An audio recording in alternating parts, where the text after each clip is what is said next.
अस्सलाम वालेकुम जी। Term test discussion part A हो चुका। आज हम टर्म टेस्ट डिस्कशन पार्ट 2 करते हैं, जिसमें 2 क्वेश्चन जो रह गए थे उनको डिस्कस कर लेते हैं। जो क्वेश्चंस मैंने करवा दिए थे उनमें कोई मसला तो नहीं है। अब उनको किसने वैसे दोबारा करने की जहमत की थी? अच्छा, वो तो होता ही है। अच्छा, तो टर्म टेस्ट डिस्कशन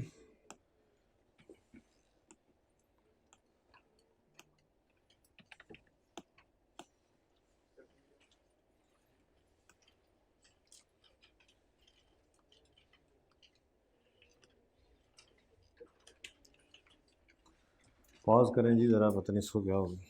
अच्छा जी, पार्ट बी अगेन वही काम हो रहा है। साकिब को बुला दें यार, पता नहीं पेन चेंज हो गया शायद। जी पार्ट बी स्टार्ट करते हैं जी, टर्म टेस्ट डिस्कशन का। चलें क्वेश्चन पे आए।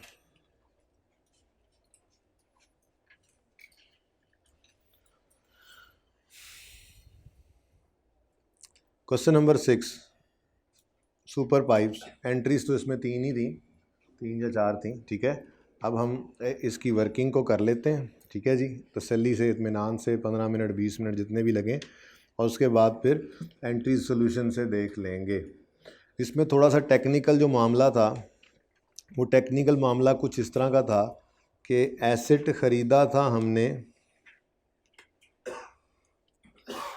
यकम, यानी कि अवेलेबल फॉर यूज़ हो गया था 31 दिसंबर 10 कह लो, या इसको मैं ज़्यादा बेहतर तरीके से लिख लूँ यकम जनवरी 11, ठीक है।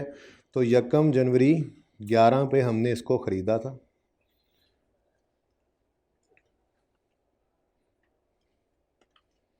यकम जनवरी 11। जल्दी से पेन चेंज करवा दें यार मुझे, उसको कुछ हो गया है, उसको डेथ पड़ गई है।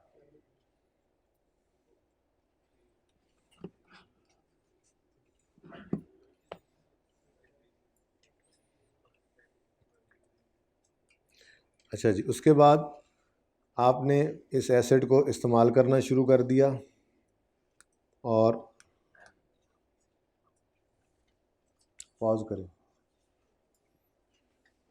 अच्छा जी, नहीं अर्ज़ कर रहा था कि हमारा ये प्लांट 31 दिसंबर 10 को अवेलेबल फॉर यूज़ हो गया था, यानी मैं यूँ कह लूँ कि यकम जनवरी 11 से ये इस्तेमाल होना शुरू हो गया। तो 2011 के साल में ये यहाँ पर यकम जनवरी 11 पर इस्तेमाल होना शुरू हो गया, ठीक है। उसके बाद कंपनी कह रहा है स्ट्रेट लाइन मेथड यूज़ करती है। यूज़फुल लाइफ ओरिजिनली 15 साल थी, जबकि सेल्वेज वैल्यू यानी रेजिडुअल वैल्यू 2 मिलियन थी, ठीक है। इसको हम जैसे सोल्यूशन होगा ना, 1000 में हो तो 1000 में कर लेंगे, मिलियन में हुआ तो मिलियन में कर लेंगे, ठीक है।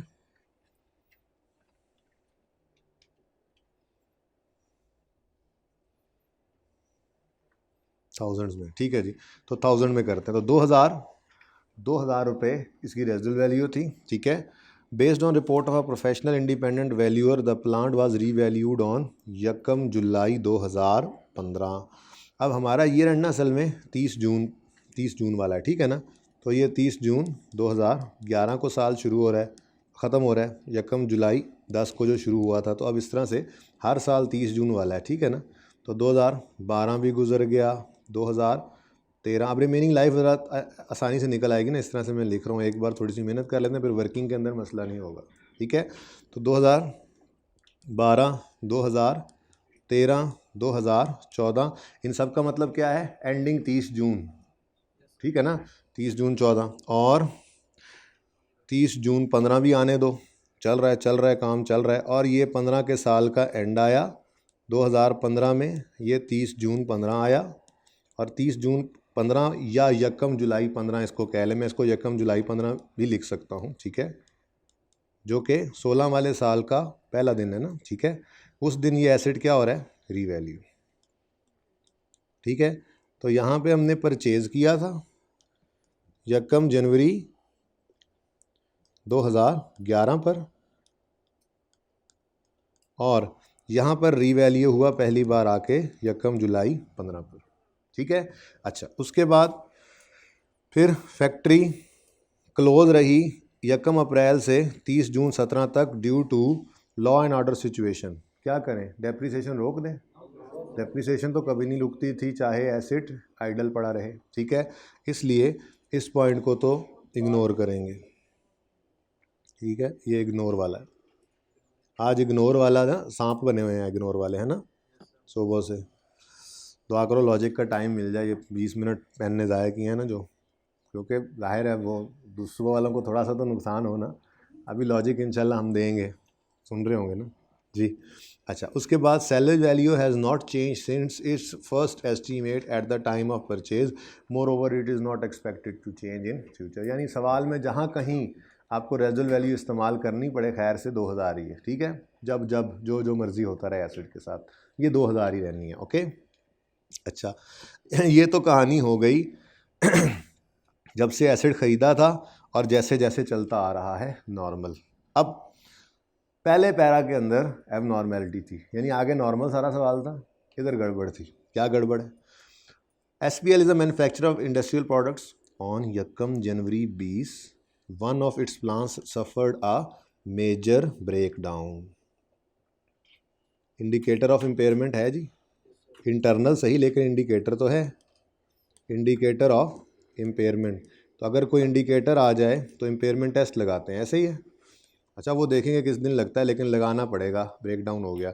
It was prepared eight a cost of 1.5। भाई रिपेयर एक्सपेंस है ना, रिपेयर एक्सपेंस की एंट्री उसने एंट्रीज मांगी हुई थी। सवाल की रिक्वायरमेंट क्या है? प्रिपेयर अकाउंटिंग एंट्रीज, यानी वर्किंग पे सिर्फ जोर लगना था, बाकी एंट्रीज तो 3-4 ही हैं सवाल की, ठीक है। तो 30 जून 20 वाले साल के अंदर, यानी कि चलन दो जी हले 17 भी गुजर गया, 18 भी गुजर गया, 19 भी गया, और अब हम खड़े हैं इधर ये वाला साल, ठीक है। तो 17, 18, 19 और 20 वाले साल में ना, यहाँ कहीं मिड ऑफ द ईयर ये एसिड ब्रेकडाउन हुआ 1 जनवरी 20 पर, ठीक है ना। 20 वाले साल का मतलब तो पता है ना, 30 जून 20 पे इसने एंड होना है, ओके। तो ये मामला चल रहा था। तो ये कुछ इवेंट्स हैं हमारे सामने आए। ख़रीदा था 11 वाले साल में, फिर रीवैल्यू हुआ 15 वाले साल के पहले दिन, और फिर 20 में ब्रेकडाउन हुआ है, ठीक है। अच्छा, तो जिस साल में ब्रेकडाउन हुआ है वो कह रहा है उसमें रिपेयर हुआ है ये 1.5 मिलियन पे, तो इसकी तो एंट्री हो जाएगी simply repair expense debit cash credit 1500 से, 1000 में करेंगे ना सवाल, तो 1500 से ये एंट्री कर लेना आप, ठीक है। Next, the plant was ready for production on 30 जून 2020। हाँ जी, 6 महीने तक वो रिपेयर होता रहा और 6 महीने के बाद वो रेडी टू यूज़ हो गया 30 जून 20 पर। तो क्या इन 6 महीनों की डेप्रिसिएशन रोक देंगे? अगेन डेप्रिसिएशन तो फिर भी नहीं रुकेगी, ठीक है।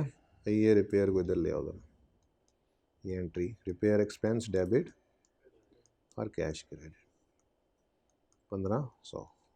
अच्छा जी, अब यहाँ पे बस थोड़ी सी टेक्निकलिटी, लेकिन एक बात याद रखना, ये नहीं है कि आपकी एक फिगर अगर गलत हो गई है तो सारा सवाल गलत है। मैंने आपको कई बार बताया, गलती पे गलती के नंबर नहीं कटते। अगर किसी के कटे हों, मैं डिस्कस कर रहा हूँ, बढ़ावाएंगे हम उनसे, ठीक है ना, उसूल यही है। अच्छा चलें जी, अब वो कहता है एट दैट टाइम का मतलब क्या है? ये जून 30 2020 पर ये रेडी टू यूज़ हो गया, और इसी वक्त at that time companies engineers advise that अब ये प्लांट जो है सिर्फ 3 साल चल सकता है। अब असल में देखो ना, असल में तो इसकी ज़िंदगी 15 साल थी, तो इस हिसाब से देखा जाए तो आधा साल 11 में गुजरा, फिर 1 2 3 4 5 6 7 8 9, यानी कि कोई 9 साल चल चुका था। तो बाकी इस हिसाब से ओरिजिनल लाइफ के हिसाब से भी 6 साल इसकी ज़िंदगी में बाकी थे ना, लेकिन वो क्या कह रहे हैं, 5.5-6 साल जो बाकी थे, वो कह रहे हैं नहीं जी, अब ये इस दिन खड़े होकर कह रहे हैं ये 3 साल बाकी रह गया, यानी फिर इधर से तो 3.5 बनेंगे, ये देखते हैं इंशाल्लाह, ठीक है। अच्छा, अब आगे नेट ऑपरेटिंग कैश फ्लोज, ये मैं ग्रीन कर रहा हूँ क्योंकि ये सारी डिस्कशन जो है ये अब इम्पेयरमेंट टेस्टिंग के हवाले से है। पहले भाईजान पहुँचे तो सही 30 जून पे। 30 जून कौन सा भला? 30 जून 2000, ये 30 जून 2020 पे पहले पहुंचेंगे तो इम्पेयरमेंट टेस्ट से गुजारेंगे ना इसको। ये सारे कैश फ्लोज हैं नेक्स्ट 3 ईयर्स के। ओके, 30 जून 20 पे खड़े हैं तो 30 जून 21, 30 जून 22 और 30 जून 23, ये 3 साल के कैश फ्लोज हैं जिनको आप फैक्टर लगाकर प्रेजेंट वैल्यू जिनकी निकालेंगे। ठीक है बच्चों, ये देखें, assume cash flows occur at the last day of each quarter and applicable discount rate, ये भी वही बात हो रही है जी। ठीक है, ये भी सारी वही बात हो रही है। डन। एप्लीकेबल डिस्काउंट रेट कितना है जी? 10%। आपने 10% लगा लिया था, बड़ी बात है, कुछ तो किया था। वैसे this was a tough question, तो टफ, और उससे अगला इतना टफ नहीं था, उसमें पासिंग मार्क्स इजी थे। ठीक है, अब ये ग्रीन जो डाटा है ये इम्पेयरमेंट का है, इसके अलावा नीचे वाला सारा डाटा आपको पढ़ा दिया है, ऊपर वाला भी सारा पढ़ा दिया है। अब इसकी वर्किंग हमें शुरू से करके लानी पड़ेगी, ये बड़ी मुसीबत है। हाँ, जितना जंप लगा सके लगाएंगे। अगर ख़रीदा है हमने 1 जनवरी को, तो रिवैल्यूएशन के दिन तक 1 2 3 4 4.5 साल का जंप लगा सकते हैं, लगा लेंगे, लेकिन फिर रिवैल्यूएशन करनी पड़ेगी, डायरेक्ट यहाँ नहीं आ सकते थे। ठीक है, तो चलो वर्किंग शुरू करते हैं। वर्किंग ही है इसमें मसले वाली चीज़। तो working number 1, date, description, asset, revaluation surplus और प्रॉफिट एंड लॉस।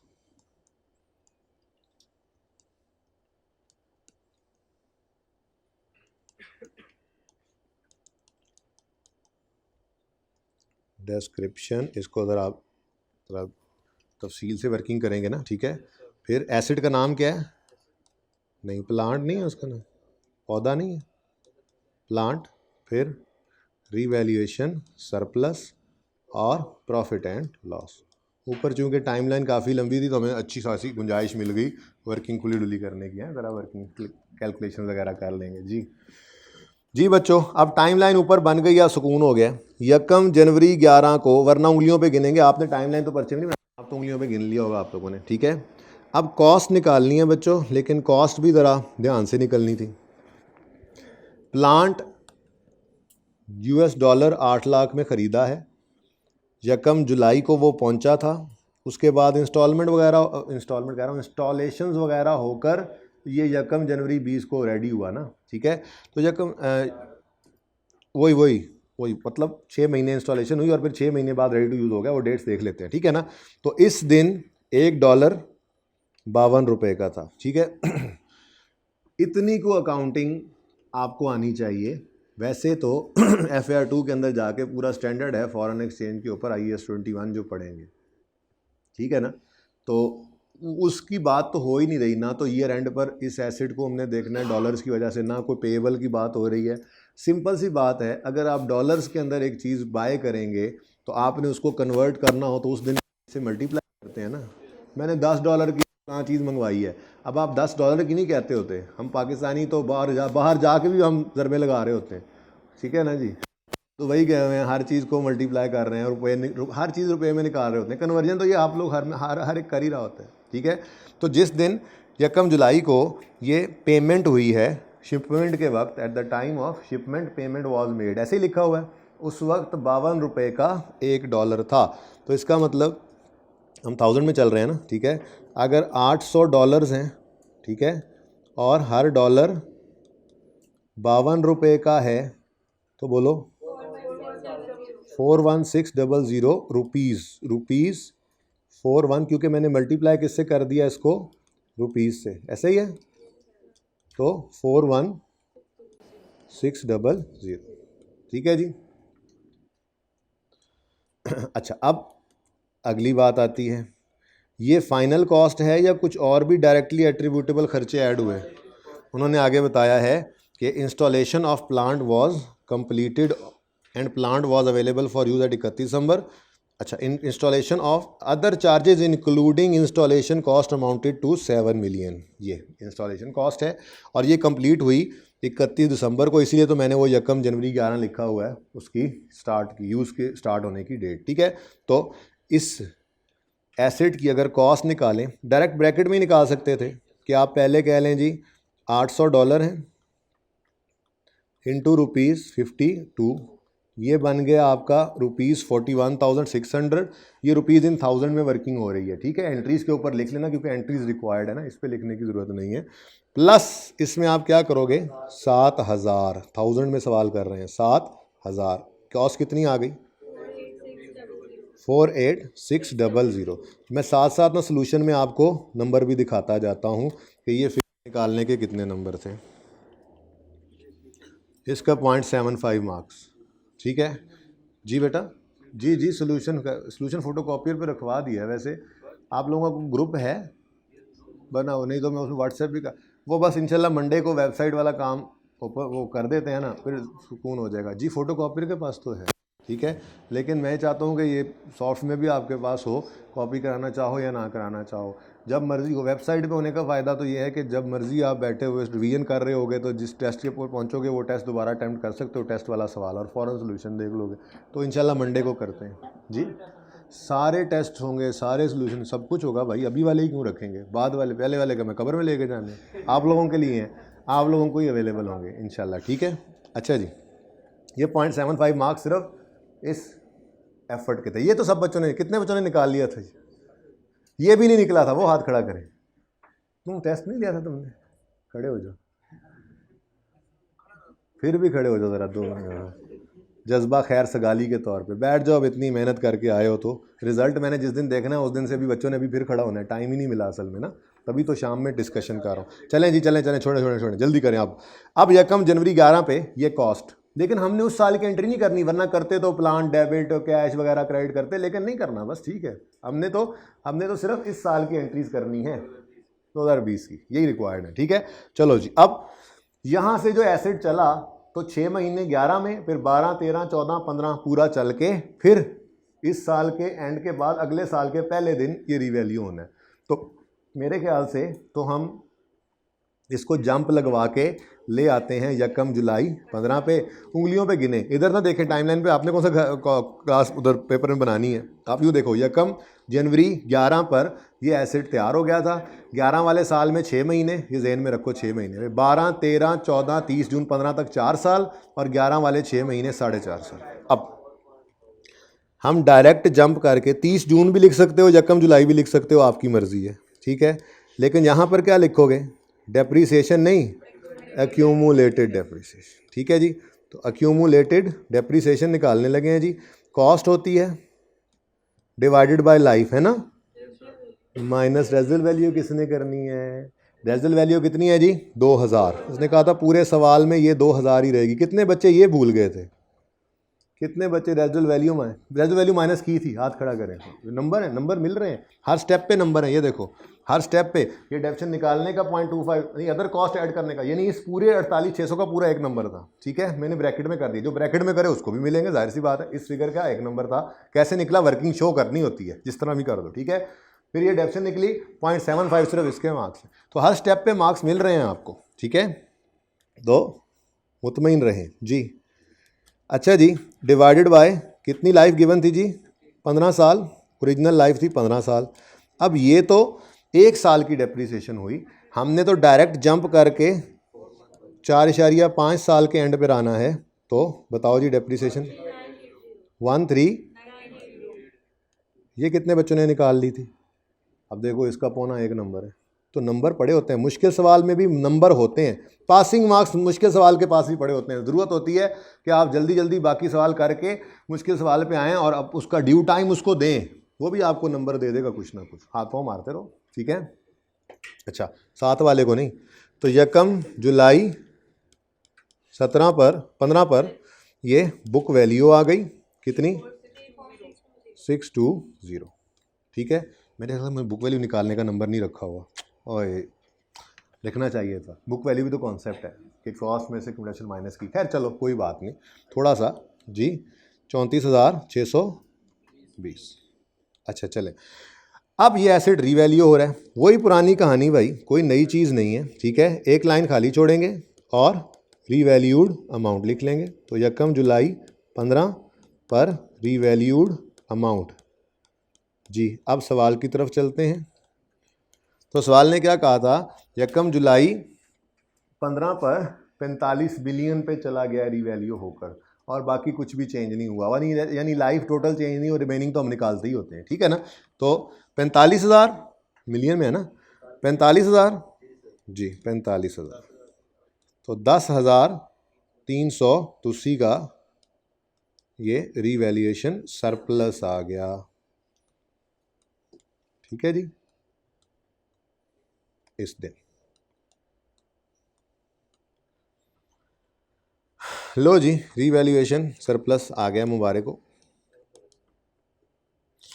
अब ये एसेट फिर चलना शुरू होगा, धमा धमा चलेगा, 16 में भी, 17 में भी, 18 में भी, 19 में भी। 19 तक ले आओ, 20 में गड़बड़ है, तो 19 तक फिर जंप करके आते हैं और फिर 20 में सिर्फ सोचेंगे, ठीक है। अब थोड़ी सी जगह और बनानी पड़ेगी, क्योंकि रीवैल्यूएशन सरप्लस साहब भी आ गए हैं ना, हशर के साथ नशर भी तो करना पड़ेगा, आपको पता है। थोड़ी सी जगह और बना लेते हैं जी। अच्छा जी, अब हम डायरेक्ट जंप करेंगे 30 जून 2000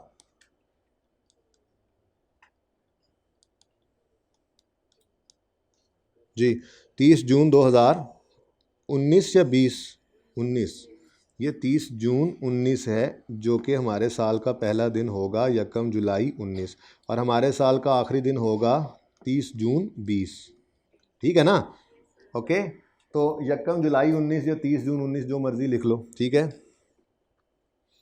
क्या लिखना है, यकम जुलाई लिख लें या यकम जुलाई लिखें, ज़्यादा कंफर्टेबल, यकम जुलाई 19। डेट ज़रा गिनना भी आसान हो जाता है ना, आप तो गिनती कर रहे हैं। अब फिर क्या करना है हमने, फिर एक्यूमुलेटेड डेप्शन निकालनी है, लेकिन एसिड चूँकि रीवैल्यू हो चुका है, इसलिए रीवैल्यूड अमाउंट को पकड़ोगे। रेजिडुअल वैल्यू रिवाइज होती तो रिवाइज लेते, लेकिन उसने कहा है कोई नहीं रिवाइज होनी सारा साल, डिवाइडेड बाय रिमेनिंग लाइफ। अब यकम जनवरी 11 से यकम जुलाई 15 तक रीवैल्यूएशन के दिन खड़े होकर रिमेनिंग लाइफ निकालते थे ना, याद है, ठीक है। तो ये रीवैल्यूएशन का दिन है और ये डेट ऑफ परचेज है, तो यहाँ पर खड़े होकर ही तो हमने कहा था यकम जुलाई 15 तक 4.5 साल गुजर गए, 30 जून 11 तक 6 महीने, 30 जून 12, 13, 14, 15, 4 साल 6 महीने गुजर चुके थे। तो 15 में से 4.5 गुजर गए, तो बाकी 10.5 रह गए। ये 1.5 वाला काम भी आपने किया हुआ है, ठीक है। लेकिन ये 1 साल की डेप्शन बनती है, और हमने अब कितना जंप लगाया है, 16, 17, 18, 19, 4 साल फिर आ गए, ठीक है। तो 4 साल आगे आए जी, कितना बनता है 1638। लेकिन साथ ही आपको पता है नशर भी आपको करना पड़ता है, ठीक है। अब नशर में कोई रेजिडुअल वैल्यू माइनस नहीं होती, याद है। तो 10,380 डिवाइडेड बाय 10.5 इंटू 4, इसके साथ भी करना पड़ेगा। तो ये transfer of revaluation surplus to retained earnings वाली फिगर निकल आएगी जी, बोलें 3954। लेकिन इस सब में से किसी भी चीज़ की वर्किंग नहीं एंट्री नहीं करनी थी, ये तो अभी हम अपने साल के स्टार्ट में पहुंचे हैं। लेकिन जहाँ तक, क्योंकि वर्किंग काफ़ी कॉम्प्लेक्स थी, नंबर्स थे, आपको नज़र आएगा हर स्टेप के ऊपर ये नंबर्स एलोकेट होते जा रहे हैं, ठीक है। तो इस वर्किंग के काफ़ी हैवी नंबर थे, ठीक है। जनरल एंट्रीज तो 4 थी, उनके 4 नंबर थे, तो वो फिगर्स जहाँ से निकल कर आई हैं वहाँ पे भी तो नंबर्स ही पड़े होते हैं। तो आप जो एफ़र्ट कर रहे हैं उस एफ़र्ट को इंशाल्लाह जो है वो रिज़ल्ट दिया जाता है। अच्छा जी, बुक वैल्यू फरमा दें क्या है, 28619 6426।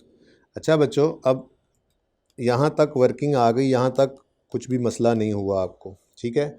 अब थोड़ा सा चीज़ें ऐसी हैं जो पहले जिस तरह से कभी नहीं देखी थी, मतलब दरमियान में साल के एसिड ब्रेक डाउन हो गया ना, ठीक है। अच्छा, अब ये साल है जिसके स्टार्ट में हम पहुंच चुके हैं। इस साल के अंदर पहले 6 महीने सही सलामत था एसिड, फिर ब्रेक डाउन होने के बाद अगले 6 महीने वो सही होता रहा, और अल्टीमेटली बहरहाल ब्रेक डाउन ही है, ठीक है। और फिर साल का एंड आ रहा है। तो ये कुछ ऐसी कहानी, 20 में हम पहुंच चुके हैं, इसकी एंट्रीज चाहिए, ठीक है। अब मुझे ये बताएं, 1 जुलाई 19 पे खड़े होकर क्या हमें ख्वाब आया था कि ये एसिड ब्रेकडाउन होने जा रहा है? बोलो। तो इसका मतलब, और ये ऐसा भी नहीं है कि हमने को अंदाज़ा लगाया हुआ था जिसमें तब्दीली आ रही है, वो तो एसिड ब्रेकडाउन होने के बाद लाइफ में गड़बड़ हुई है ना। तो इसलिए पहले 6 महीने की डेप्रिसिएशन पुराने एस्टीमेट के हिसाब से चलनी थी, उसमें कोई मसला नहीं होना चाहिए था। तो सिंपल कैलकुलेशन है जी, हमारे साल की एंट्रीज़ हैं, तो इसको कर लेते हैं रेड कलर से जी। बच्चों सबसे पहले मैं पहले 6 महीने की एंट्रीज़ कर लेता हूँ जी। पहले 6 महीने का मतलब किस दिन ब्रेक डाउन हो रहा है? जो लफ्ज़ उसने लिखा वही लिख लेंगे ना, 1 जनवरी तक ले आओ। 1 जनवरी 2020 तक सिर्फ डेप्रीसिएशन लिखना। अब ये ऊपर वाला ही लगेगा ना, सब कुछ पुराने वाला ही चल रहा था ना, ठीक है। ये कोई चेंज इन एस्टीमेट नहीं है कि साल के पहले दिन पे इसको उठाकर ले जाएं, बस ठीक है, नॉर्मल काम चलाओ। 10.5 साल, ठीक है। लेकिन ये पूरे साल की डेप्रिसिएशन है, हमने फ़िलहाल 6/12 करना है जी। कर सकते हैं, मैंने रोका ज़रा ताकि अलग से समझा सकूं, ठीक है। वो फिर साल के बीच में घुस आते, तो वर्किंग की हद तक तो ठीक है, वो बिल्कुल सही है। हाँ, लेकिन एक मसला फिर होगा, आपको डेप्रिसिएशन एक्सपेंस की जो एंट्री करनी है उसमें फिर फिगर अलग करने के लिए फिर दोबारा वर्किंग करनी पड़ेगी। तो इसमें गलती नहीं है, आप 4.5 साल भी कर सकते हैं यहाँ पर, लेकिन फिर वो अलग से फिगर, ये बहरहाल ये वर्किंग आपको शो करनी पड़ेगी, वो बाद में जाके कर लेना अगर ऐसे करना है तो, ठीक है जी। उसके बाद नशर भी आपको पता है साथ ही होता है जी। तो नशर करें, 1038 डिवाइडेड बाय 10.5 ईयर्स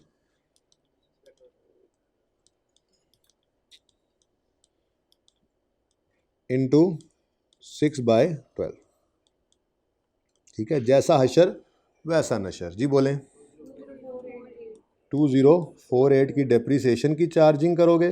पहली एंट्री ये पड़ी है, डेप्शन एक्सपेंस डेबिट। अब मैं एंट्री भी बोलने लग गया, depreciation expense debit accumulated depreciation credit, और 494 से revaluation surplus debit retained earnings credit. लो जी, 2 एंट्रीज आपने कर ली, 4 नंबर आपको मिल गए।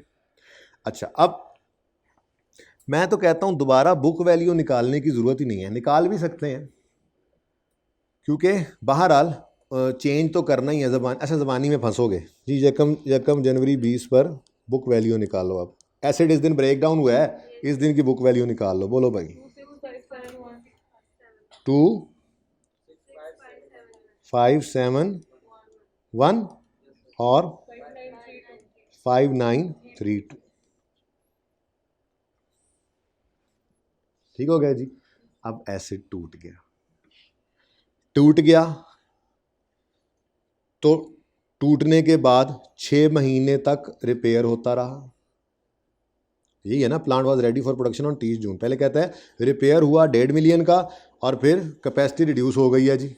फिर उसके बाद ये 30 जून 20 पे रेडी था, मतलब 6 महीने पे रिपेयर होता रहा होगा ना, ठीक है। अच्छा, अब जब ये रेडी टू यूज़ हुआ, यानी इस दिन ये कोई खड़ा है, देखो ये कौन है?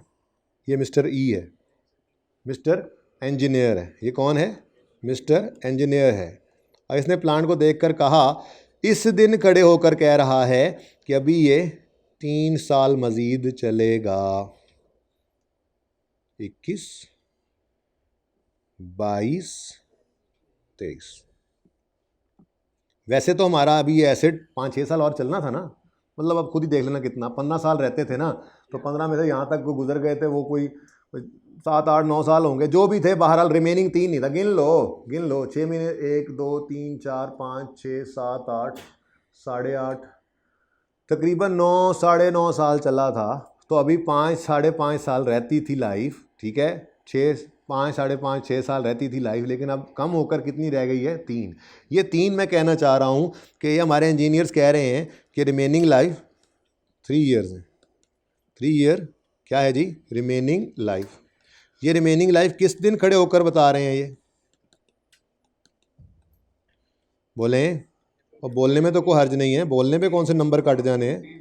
रिमेनिंग लाइफ ये किस दिन खड़े होकर बता रहे हैं, देखो ना किस दिन खड़े हैं, 30 जून 20 पे खड़े हैं, ठीक है। और 30 जून 20 पे खड़े होकर वो कह रहे हैं कि 2021 चला लो, इसको 22 चला लो और 23 चला लो बस। और अब इसमें कोई नहीं, अब ये रिपेयर हमने किया है लेकिन बस इतना की चलेगा भाई ना, ये हूँ अगलियाँ गल्लां नहीं रही। अब हम इस वक्त एसिड को कहाँ लिए खड़े हैं, 1 जनवरी 20 पर, ठीक है। और इसकी रिमेनिंग लाइफ हो गई और सारे वैल्यू इन यूज़ का डाटा हो गया। ये सब कुछ उसने कहाँ खड़े होकर दिया है, 30 जून पर, जब रेडी टू यूज़ होगा। Net operating cash flow from plant for the next 3 years. तो देखो 2021 30 जून, 2022 30 जून, 2022 21 22 23, ये 3 साल के कैश फ्लोज दिए हुए हैं। यानी कि वैल्यू इन यूज्ड भी निकलेगी तो 30 जून 20 पे निकलेगी। Fair value less cost of sale गालिबन दी ही नहीं हुई, दी हुई होती तो वो भी इस दिन की होती। लेकिन हमारी बुक वैल्यू जालिम अभी कहाँ पड़ी है, 1 जनवरी 20 पर। नहीं समझ आती तो ये देखो 1 जनवरी 20 पर, ठीक है। अब देखो आपने इम्पेयरमेंट टेस्टिंग करनी है, ठीक है, तो या तो आप इन कैश फ्लोज को पीछे ले आए। अब वो पीछे आप ला नहीं सकते, क्यों, उसने कैश फ्लोज तो ये दिए, तो ये कैश फ्लोज तो 21 तक हैं, इधर तो फिर कुछ हुआ ही नहीं है, इधर तो यूज़ होना ही नहीं है। तो पहले तो रिपेयर होते होते इधर पहुंचा, लेकिन डेप्रीसिएशन नहीं रोकनी। अब जो टेक्निकल बात थी ना सबसे ज़्यादा, वो ये थी कि जब हमने इस साल की डेप्रीसिएशन निकालनी है तो उस वक्त खड़े होकर निकालनी है जिस वक्त गड़बड़ हुई, यानी कि 1 जनवरी 20 पर। तो उस दिन खड़े होकर रिमेनिंग लाइफ 3 साल नहीं है, 3.5 साल। रिमेनिंग लाइफ 3 साल जो है वो 30 जून 21 पर है। 1 जनवरी 21 पर तो फिर 3 साल ना बने, फिर वहाँ तक तो कितना है, 3.5 साल। तो वो जो 6 महीने की डेप्रीसिएशन रोकनी नहीं है ड्यू टू रिपेयरिंग, तो वो 6 महीने भी तो इसी में ही है ना। यानी अगर यहाँ पर खड़े होकर वो कहते तो क्या कहते हैं, 6 महीने सही इस्तेमाल होने में 6 महीने सही होने में लगेंगे और फिर 3 साल चलेगा। मतलब आज खड़े होकर तो यही कहते हैं ना कि 3.5 साल अब लाइफ रहेगी, ये समझो 6 महीने सही होना है। बहरहाल क्या कह सकते हैं, ये 6 महीने आगे लेकर जाना हमारी मजबूरी थी। एसिड को इस दिन पर लाएंगे तो इस दिन के कैश फ्लो, इस दिन खड़े होकर ये कैश फ्लोज प्रेजेंट वैल्यू जो निकलेगी, ये वैल्यू इन यूज इस दिन की होगी, बुक वैल्यू भी इस दिन होगी, तो फिर इम्पेयरमेंट लॉस से कंपेयर करेंगे। खैर, जिसने ये एक डेफिनेशन गलत निकाली है, कितने नंबर का सवाल था, 13 नंबर का, उसमें से शायद मिल मिलाकर कोई 2 नंबर कट जाएंगे भाई, गलती पे गलती के नंबर नहीं कटते, इसलिए बहुत ज़्यादा परेशान होने की ज़रूरत नहीं है। और पहले लेकर आओ इसको 31 दिसंबर 2020 पर, ठीक है। 31 दिसंबर 30 जून 2020 पर, ठीक है। अब डेप्रीसिएशन फिर निकलेगी 6 ही महीने की, लेकिन अब यहाँ पर हादसा हो चुका है। अब हादसा हो चुका है तो अब वो एस्टीमेट बदल ही गया आपका, चाहे अंदाज़ा था, अंदाज़ा नहीं था, लेकिन एक्चुअल में एक चीज़ चेंज हो गई ना। अब ये एसेट इस दिन हादसे के बाद रिमेनिंग लाइफ इसकी वैसे कितनी बनती है, वैसे तो ये 1 2 3 4 5 6 7 8 9 साल गुजर गए। इस दिन खड़े होकर वैसे तो रिमेनिंग लाइफ बनती है 6 साल, लेकिन अब 6 साल रिमेनिंग लाइफ इसकी नहीं रही है भाई, वो तो अभी रिपेयर होने के बाद 6 महीने बाद होने का अब 3 साल रह गया। तो इस दिन खड़े होकर तो फिर ये 3.5 साल ही है ना इसकी रिमेनिंग लाइफ। तो फिर मजबूरन हमें इस दिन की बुक वैल्यू को 3.5 साल पर डेप्रिशिएट करना पड़ेगा, तभी ये 30 जून 21 पर पहुंचेगा। तो आ जाओ भाई, आ जाओ भाई, ये जो गलती आपने की अब इसको कैलकुलेट कर लें। आ जाओ, book value at the date of change due to accident minus 2000 अपनी जगह कायम दायम है, ऐसा सख्त है ये 2000, इन्हें नहीं जान चढ़ी, ठीक है। डिवाइडेड बाय 3.5 ईयर्स, यहाँ पे बच्चों ने ना 3 ईयर्स ले लिया, कितनों ने 3.5 को है, ऐसा इसने 3.5 भी लिया, वो एक भी नहीं होना, क्योंकि ये मुझे बड़ी मुश्किल से समझ आती है बात जब मैं देखता हूँ बैठ के, ठीक है। दिल को समझाता हूँ ना जब, तो बड़ी मुश्किल, लेकिन है अब ऐसे ही, क्या करें, ठीक है। सवाल को डिज़ाइन ही ऐसे किया गया था। खैर, इंटू 6/12, 6/12 क्यों किया पता ही है आपको, 3.5 से डिवाइड करने का मतलब ये नहीं है 6 महीने की डेप्शन आई, ये तो पहले ही बताया हुआ, ठीक है। कोई नहीं, एक आधी चीज़ ऐसी होनी चाहिए बरकत के लिए जो ड्राई रखे, नहीं यार पढ़ना है अभी, ऐसा भी कुछ हो सकता है जी। नेक्स्ट 5, 9, सेम हशर तो हो जाए तो नशर तो फिर वैसे ही हो जाता है। 5932 divided by 3.5 years multiplied by 6/12। Figures बताओ जी। 3510 और 840। अच्छा अब ये ना इकट्ठी एंट्रीज कर देना, यानी दोनों ही एंट्रीज डेप्रीसिएशन की है ना बेटा। ये देखो ये भी डेप्रीसिएशन है, ये भी डेप्रीसिएशन है, तो दो बार करने की बजाय दोनों फिगर्स को ऐड करना और डेप्रीशिएट कर देना। फिर ये भी ट्रांसफ़र टू रिटेन्ड अर्निंग्स है, ये भी ट्रांसफ़र टू रिटेन्ड अर्निंग्स है ऑफ रीवैल्यूएशन सरप्लस, तो फिर दोनों को ऐड करके एक ही एंट्री करना, ठीक है ना, ताकि वक्त बचे। ओके जी बच्चों, बुक वैल्यू बताओ। हाँ जी, अभी इम्पेयरमेंट टेस्ट भी लगाना है, टेंशन मत हुआ। तो बुक वैल्यू बोलें, नंबर भी काफ़ी थे इस सवाल के, थोड़े नहीं, 13-14 नंबर थे जी। 23061 और 5085। अभी तक आपको एक एंट्री मिल गई है, वो एंट्री कौन सी है? Depreciation expense debit accumulation credit, और फिर एक और एंट्री मिली है revalue surplus debit retained earnings credit. अब जब रीवैल्यू करना है तो भाई 1 मिनट का काम है एक्यूमुलेटेड डेप्रीसिएशन निकालना, क्योंकि मेरा क्यों हो गया, क्योंकि आपके पास डेट ऑफ परचेज वाली कॉस्ट गिवन है और 30 जून की बुक वैल्यू गिवन है, ठीक है।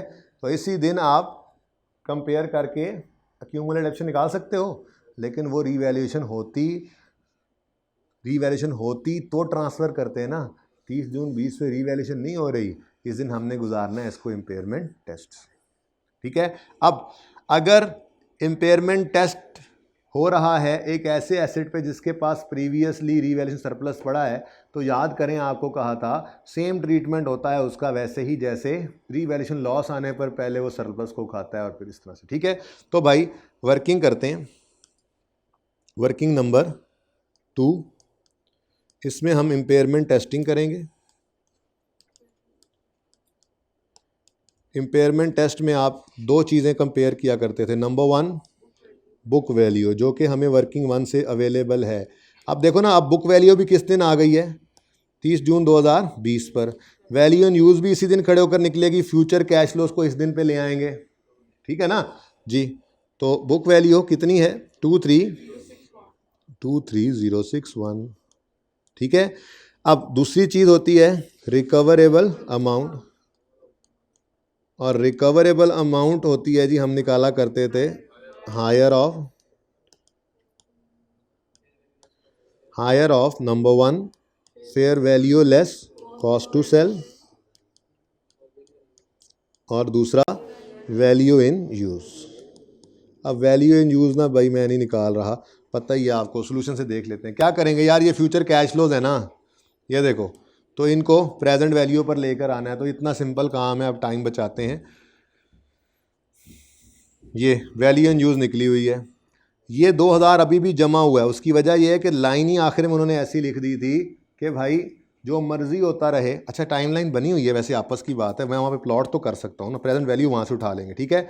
ये देखो टाइमलाइन मैंने बना ली। वो क्या कह रहे हैं, सवाल इधर देखना पड़ेगा। वो कह रहे हैं 21 में 9, 22 में 7 और 23 में 5, ठीक है। बताओ जी, बताओ क्या बोला? 9, 7, 5, लेकिन कहा था उसने हर साल के आखिरी दिन ये कैश फ्लोज हैं, और फिर लाइफ के एंड पर 2 रुपये भी आएंगे, क्योंकि वो लाइन ही ऐसी लिख दी थी उसने कि residual value has not change in it first and more it is not expected to change in future. इसका मतलब ये हमेशा ही ऐसे रहेगी, ठीक है। तो ये कैश फ्लोज हैं। अब इसने 1 साल पीछे आना है, इसने 2 साल पीछे आना है, और इन दोनों ने मिलकर ऐड होना है और 3 साल पीछे आना है, ठीक है ना। अब ये बस मैं कैलकुलेशन कर ही लो, आंसर निकल आएगा मेरे ख्याल में। ये सिंपल चीज़ है, वैल्यू एंड यूज़ निकालने की ज़रूरत नहीं होनी चाहिए। हद है वैसे आप लोगों की भी जी। वैल्यू एंड यूज़ निकालने लगा हूँ मैं। सबसे पहले तो total cash flows, net cash flows निकाल लो अब यहीं पर ही, 977। उसके बाद प्रेजेंट वैल्यू आप डायरेक्ट निकालो प्लीज़, ठीक है। Present value at the rate of 10%। आप कैलकुलेटर पे लिखो 1.1 रेज़ टू पावर -1, भाई 1.1 रेज़ टू पावर -1 इंटू 9, 8.2 कर लें। उसके बाद इन्होंने क्या किया हुआ है, 1000 में है, वो तो सवाल 1000 में। चलो 2 डेसिमल 3 डेसिमल तक लो भाई, अगर एग्जैक्ट देखना है तो, ठीक है ना। तो बताओ जी 8 पॉइंट, असल में ये ऐसे है ना यार, 9000 7000 7000। अब बताओ जी प्रेजेंट वैल्यू 8182। अब 1.1 रेज टू पावर -2 करो और 7000 से मल्टीप्लाई करो, 5785। फिर 1.1 रेज टू पावर -3 करो। माफ़ी नहीं देनी उस्ताद को भी, ये तो आसान सा काम कर सकते थे। अब ये है मेरे बच्चों present value of future net cash flows, जो कि टोटल बनी है 19266। यही फिगर यहाँ पर निकली हुई है, बस थोड़ा और तरीके से निकली हुई है, और तो कुछ नहीं था। भाई वैल्यू इन यूज़ है, और सवाल में इस दिन की, जिस दिन ब्रेकडाउन हुआ, मतलब ब्रेकडाउन पे फेयर वैल्यू नहीं गिवन, और 30 जून जहाँ इंपेयरमेंट टेस्ट लगा रहे हैं उस दिन भी फेयर वैल्यू गिवन नहीं है। तो अगर fair value less cost to sell given नहीं होती थी तो वैल्यू इन यूज़ ही रिकवरेबल अमाउंट बन जाती थी ना। लेकिन वो अब ये सारा काम ना ऐसे नहीं करना आपने टाइम लाइन पर और हर तरह से। बहरहाल अब तो हो गया, इसको मैं अब वर्किंग नंबर, इसको मैं क्या कहने लगा हूँ जी, वर्किंग नंबर 3। अब आपने करवाया ही है तो मैं फिर फ़ायदा तो लूँगा इससे। ये वर्किंग 3 है। वर्किंग 3 में मैंने वैल्यू इन यूज़ कैलकुलेट की है, कितनी बताइए आपने, 19,226। वही 66 पहले आ रहा है, 226 जी। अब इन दोनों में से हायर क्या है, 19,226। दोनों में से 0 और 19 में से हायर 19 है ना, ठीक है। अब मुझे बताओ कि अगर एसिड किताबों में नज़र आ रहा है 23 पर और उसकी मैक्सिमम औकात है 19, तो ये एसिड इम्पेयर हो गया कि नहीं हो गया, ठीक है। तो फिर स्टेप 3 में हम निकाला करते थे इम्पेयरमेंट लॉस, कितना जी, 38। या इम्पेयरमेंट लॉस होता है या नहीं होता, ठीक है।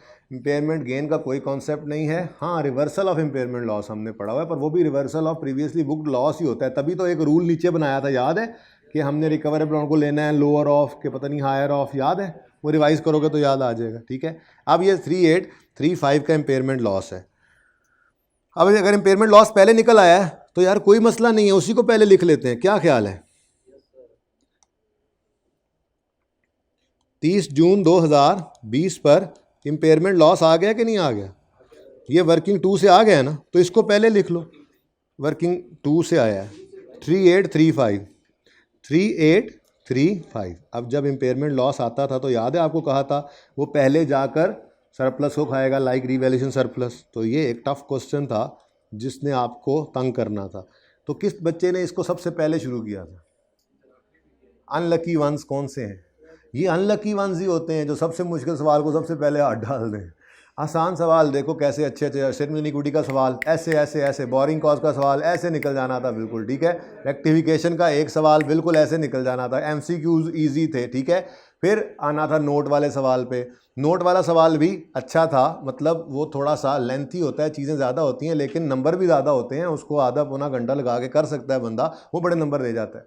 फिर आना था आपने एसपीएल की तरफ, या वो ऊपर वाले जो आपको नहीं समझ आ रहा था, वो ज़ल्मी वाला जालिम सवाल जी। अच्छा लें जी, अब मुझे अगली फिगर की कोई ज़रूरत तो वैसे कोई नहीं है, ठीक है। बहरहाल मैं लिख देता हूँ 30 जून 2020 पर बुक वैल्यू कितनी है। अब ये बुक वैल्यू दरअसल रिवाइज्ड बुक वैल्यू होगी जो कि रिकवरेबल अमाउंट होगी, देख लेना। इम्पेयरमेंट लॉस जो चार्ज कर दिया हमने जी 9,19,226 और यहाँ पर 125। लेकिन बच्चों ये फिगर्स मैंने कहीं लेकर नहीं जानी थी। इधर देखो मेरे पास तो सिर्फ ये ही एक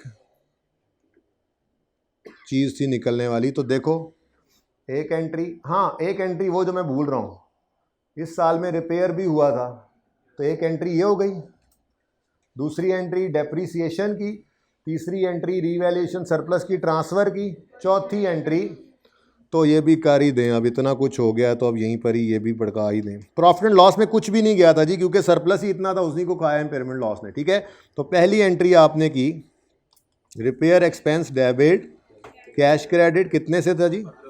1500 से। अच्छा, अब ज़रा टोटल मुझे कर देना आपने, ठीक है। उसके बाद दूसरी एंट्री डेप्रीसिएशन की है, 2048 प्लस 3510, दोनों को टोटल करो। Depreciation expense debit accumulated डेप्शन credit 5558, ठीक है जी। उसके बाद ट्रांसफ़र की एंट्री भी टोटल बता दो, दोनों को ऐड करो, 494 plus 847, revaluation surplus debit retained earnings credit 1341, ठीक है जी। और आखिरी एंट्री इम्पेयरमेंट लॉस की है, उसकी एंट्री इम्पेयरमेंट लॉस, वैसे एंट्री होती है impairment loss debit accumulated impairment loss credit, ठीक है। और वो बना है 3835। पर एक मसला है, impairment loss profit and loss में गया है क्या? तो लॉसेस एक्सपेंसेस तो प्रॉफिट एंड लॉस में जाते हैं, ये तो गया ही कुछ नहीं, ये तो सारे का सारा किसे हिट कर गया? रीवैल्यूएशन सरप्लस को। तो इसकी एंट्री बन गई revalue surplus debit accumulated impairment loss credit, ठीक है। देख लो, इसने सरप्लस को ही डेबिट किया हुआ है कि नहीं? ये 4 एंट्रीज थी सिर्फ सवाल में।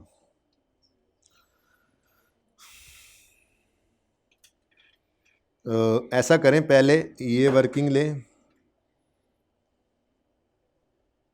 इसमें एंट्रीज भी हैं।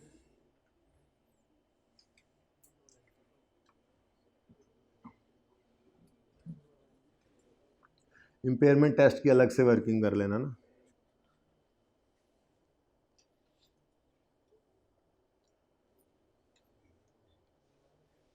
ठीक है, सॉल्यूशन वैसे मौजूद है, चलें ठीक है, ठीक है जी।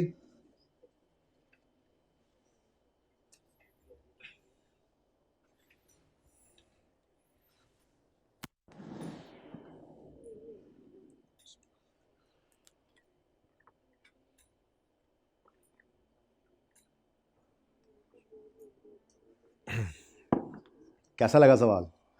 अच्छा, अब इसमें देखें, मसला सिर्फ यहाँ पे करके आया है। अगर यहाँ पे करके आया भी है मसला, तो ये डेप्रीसिएशन की फिगर का नंबर यहाँ कट जाएगा।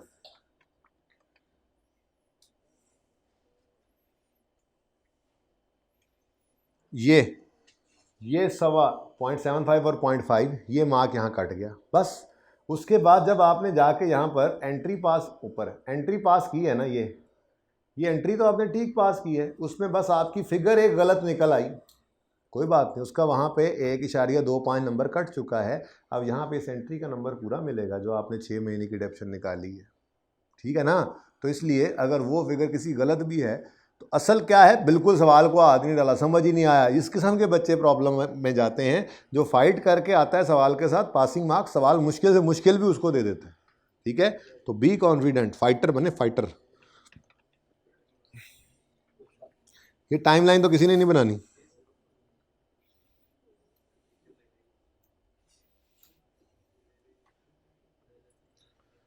इंजीनियर की पिक्चर तो ले लो बेचारे की,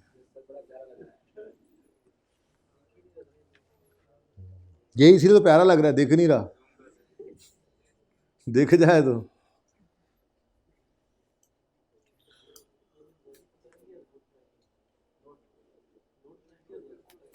नोट लॉजिक कोई बात नहीं, वो सबको इकट्ठी भी मिल जाए तो नोट का टाइम नहीं मिलना। चाय पियोगे? यार मुझे नहीं पता, मैं बुलवा देता हूँ। बेटर नहीं है, तुम जाओ जाओ पी आओ जाके। बकरी तुम 1.5 फुट दी अपने, ज़रा पॉज करना ना ज़रा। अच्छा जी,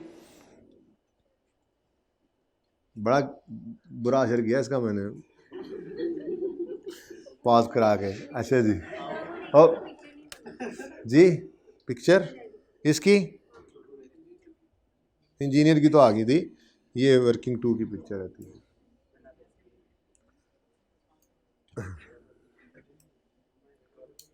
अच्छा बच्चों, अब नोट वाले सवाल पे आते हैं।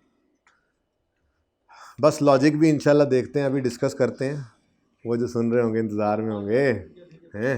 अच्छा ना ना ना ना भाई, वो रनिंग टॉपिक है, उसका रह जाना मसला नहीं है, इसका रह जाना मुझे दोबारा शाम में टेंशन बोझ पड़ा हुआ है मेरे ऊपर, करने दो यार मुझे। साल का आखिरी दिन है, इस साल का बोझ ज़्यादातर तो छोटी मोटी चीज़ तो रह ही जाती हैं, मैं बड़ा बोझ तो उतार के भेजूँ ना जी। Prepare note on PPE and investment property, 2 note बनाने थे for inclusion in financial statements for the year ended 30 June 22। ना कंपैरेटिव्स रिक्वायर हैं ना टोटल रिक्वायर्ड है, ठीक है। यानी कि उसने आपका वक्त बचवाया थोड़ा सा, क्योंकि 2 नोट बनाने थे, ठीक है। चलो अब शुरू करते हैं। अब इसमें मैं बिल्कुल भी नोट नहीं बना रहा, लेकिन मैं वर्किंग कंप्लीट करूँगा। पूरी वर्किंग करने के बाद हम सिर्फ फिगर्स जाके यहाँ नोट से टिक कर लेंगे, सिर्फ फिगर देखनी है, हम पहले डिसाइड करेंगे और फिर वो फिगर जहाँ पे पहुँची हुई है वहाँ पे सिर्फ टिक करना होगा हमने, ओके। चलो अब वेयर हाउ नहीं, पहला following information pertains to non current assets.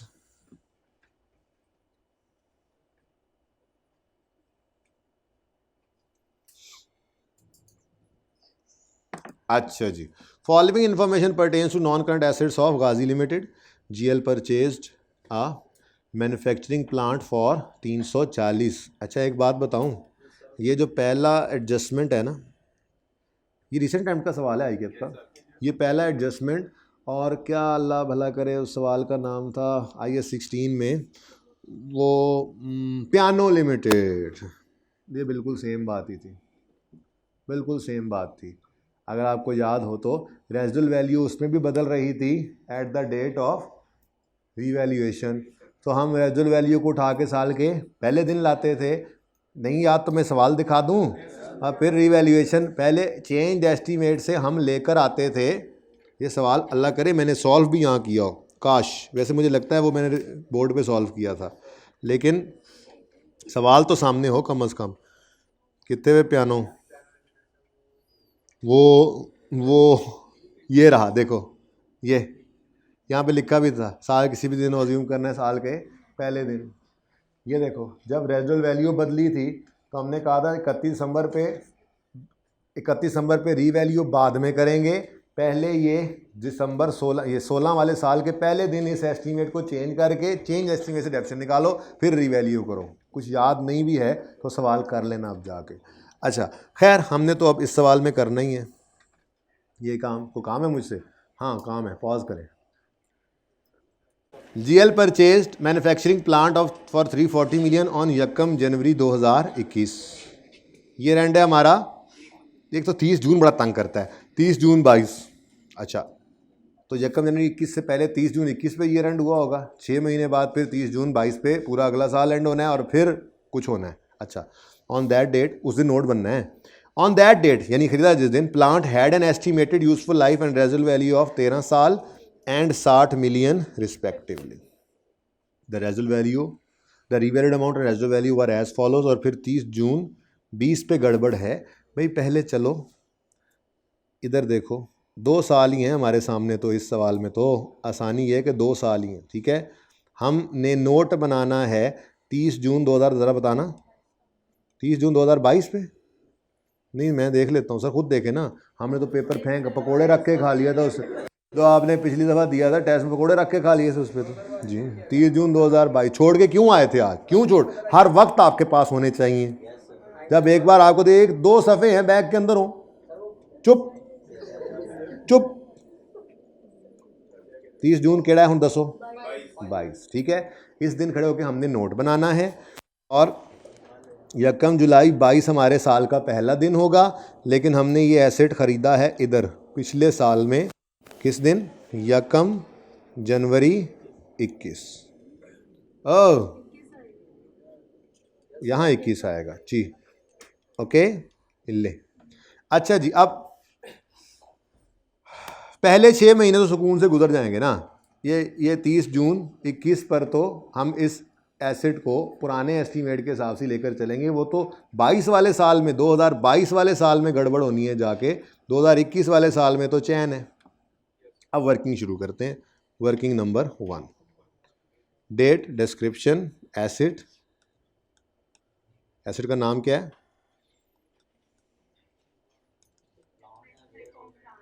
जिसकी बात कर रहे हैं, प्लांट है, वेयर हाउस है, प्लांट है, सिंपल। फिर रीवैल्यूएशन मॉडल है तो रीवैल्यूएशन सरप्लस भी हो सकता है, और ये कहीं आया गया भी कोई नहीं सी, है ना। ये प्लांट पीपीई में था, पीपीई में ही है, पीपीई में ही रहा, ऐसा ही है ना। वो वेयर हाउस था मेरे ख्याल में, कोई इधर से उधर हुआ, फिर कोई शोरूम थे, आधे इधर आधे उधर थे। ये तो बेचारा सादा सादा, ये तो मुफ्त के नंबर थे, ये तो इतनी ज़्यादा दफ़ा काम किया हुआ है, ठीक है। अच्छा, 1 जनवरी 2021 को आपने ये प्लांट खरीदा, और ख़रीदा था 340 मिलियन का। फिर आपने इसको 30 जून 21 पर डेप्रीशिएट किया होगा, 340 माइनस माइनस माइनस ये 60 मिलियन माइनस 60 डिवाइडेड बाय, ये कहाँ से लिया, 13 है, मैं भी कहूँ 13 है, 13 और 30 में ये तो वही बात होगी कि मैं कहूँ मैं 13 इतने साल का हो गया हूँ, मैं भी टीनेजर हूँ। 13 और 30 में फ़र्क होना चाहिए जी, डिवाइडेड बाय 13। लेकिन 6 महीने की डेप्शन लेनी है जी, अभी हमने 6/12 करो जी। बोलो, मैनू लगता है थोड़ी जी जगह होर बनानी पैनी है, आगे सरप्लस वगैरह भी तो आ रहे हैं ना हमारे दोस्त, तो नशर भी तो करना पड़ता है। लो भाई, कितना जी, 11 329। लो जी, asset is ready to be revalued.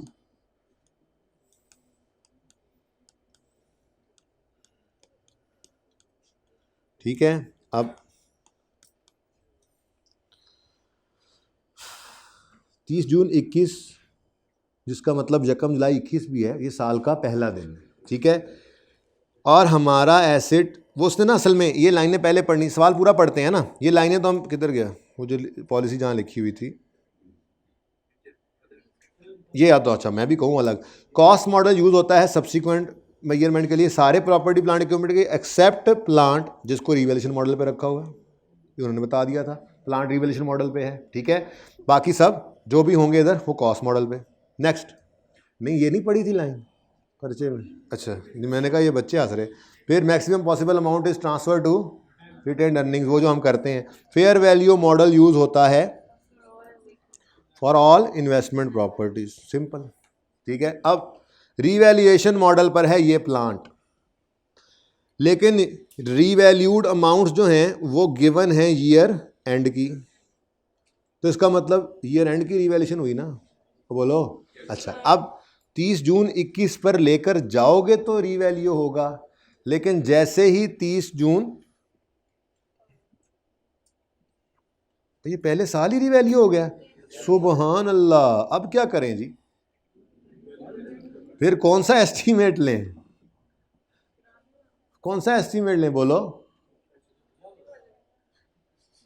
Depreciation अगले वाली बदलेगी, तो अगले वाली में फिर नए एस्टीमेट को लेना पड़ेगा, लेकिन डे 1 से लेना पड़ेगा, ठीक है। अब बुक वैल्यू निकल आई है, अब एक लाइन छोड़ो और रीवैल्यूड अमाउंट लिखो फटाफट जी।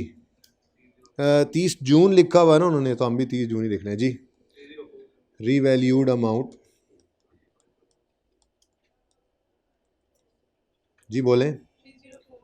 304, 25 का सरप्लस आ गया, अच्छा लॉस आ गया, बिस्मिल्लाह ही, आगाज,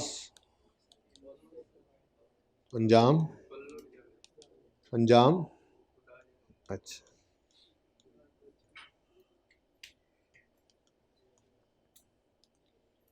अब जी नेक्स्ट ईयर आता है, नेक्स्ट ईयर आता है तो 30 जून 22 तक इसको लेकर जाना है, लेकिन जब डेप्रीसिएशन करनी है तो बच्चों इस 304 में से -60 नहीं कर सकते, 54, यानी हम समझो पहले चेंज एस्टीमेट के हिसाब से डेप्रीसिएशन निकाल रहे हैं, ठीक है।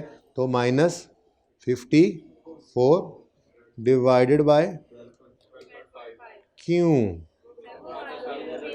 किस दिन? अच्छा सोच लो, पक्की बात है? देख लो, मान लो, मान लो मेरी बात, सोच लो एक बार। हम इसको इफेक्टिव कर रहे हैं किस दिन से? 1 जुलाई 21 से, ठीक है? बात वहीं पे जाती है, लेकिन उसूल तो पक्का रहे ना। हम इस वक्त रीवैल्यूएशन नहीं कर रहे, हम इस वक्त चेंज इन एस्टीमेट को अप्लाई कर रहे हैं। 30 जून 21 पे खड़े होकर 30 जून 22 पे खड़े होकर अगर एस्टीमेट चेंज नज़र आया है तो इसको अप्लाई 1 जुलाई 21 से ही करना है, ठीक है? हाँ, वो अलग बात है कि वहाँ पर खड़े होकर ही लाइफ कितनी थी, 13 में से 6 महीने गुजरने के बाद 12.5 साल। जी बच्चों, एग्जैक्ट फिगर्स बताना पॉइंट्स के अंदर, कोई बात नहीं। जी, पूरे साल की डेप्रिसिएशन होगी या 6 महीने की?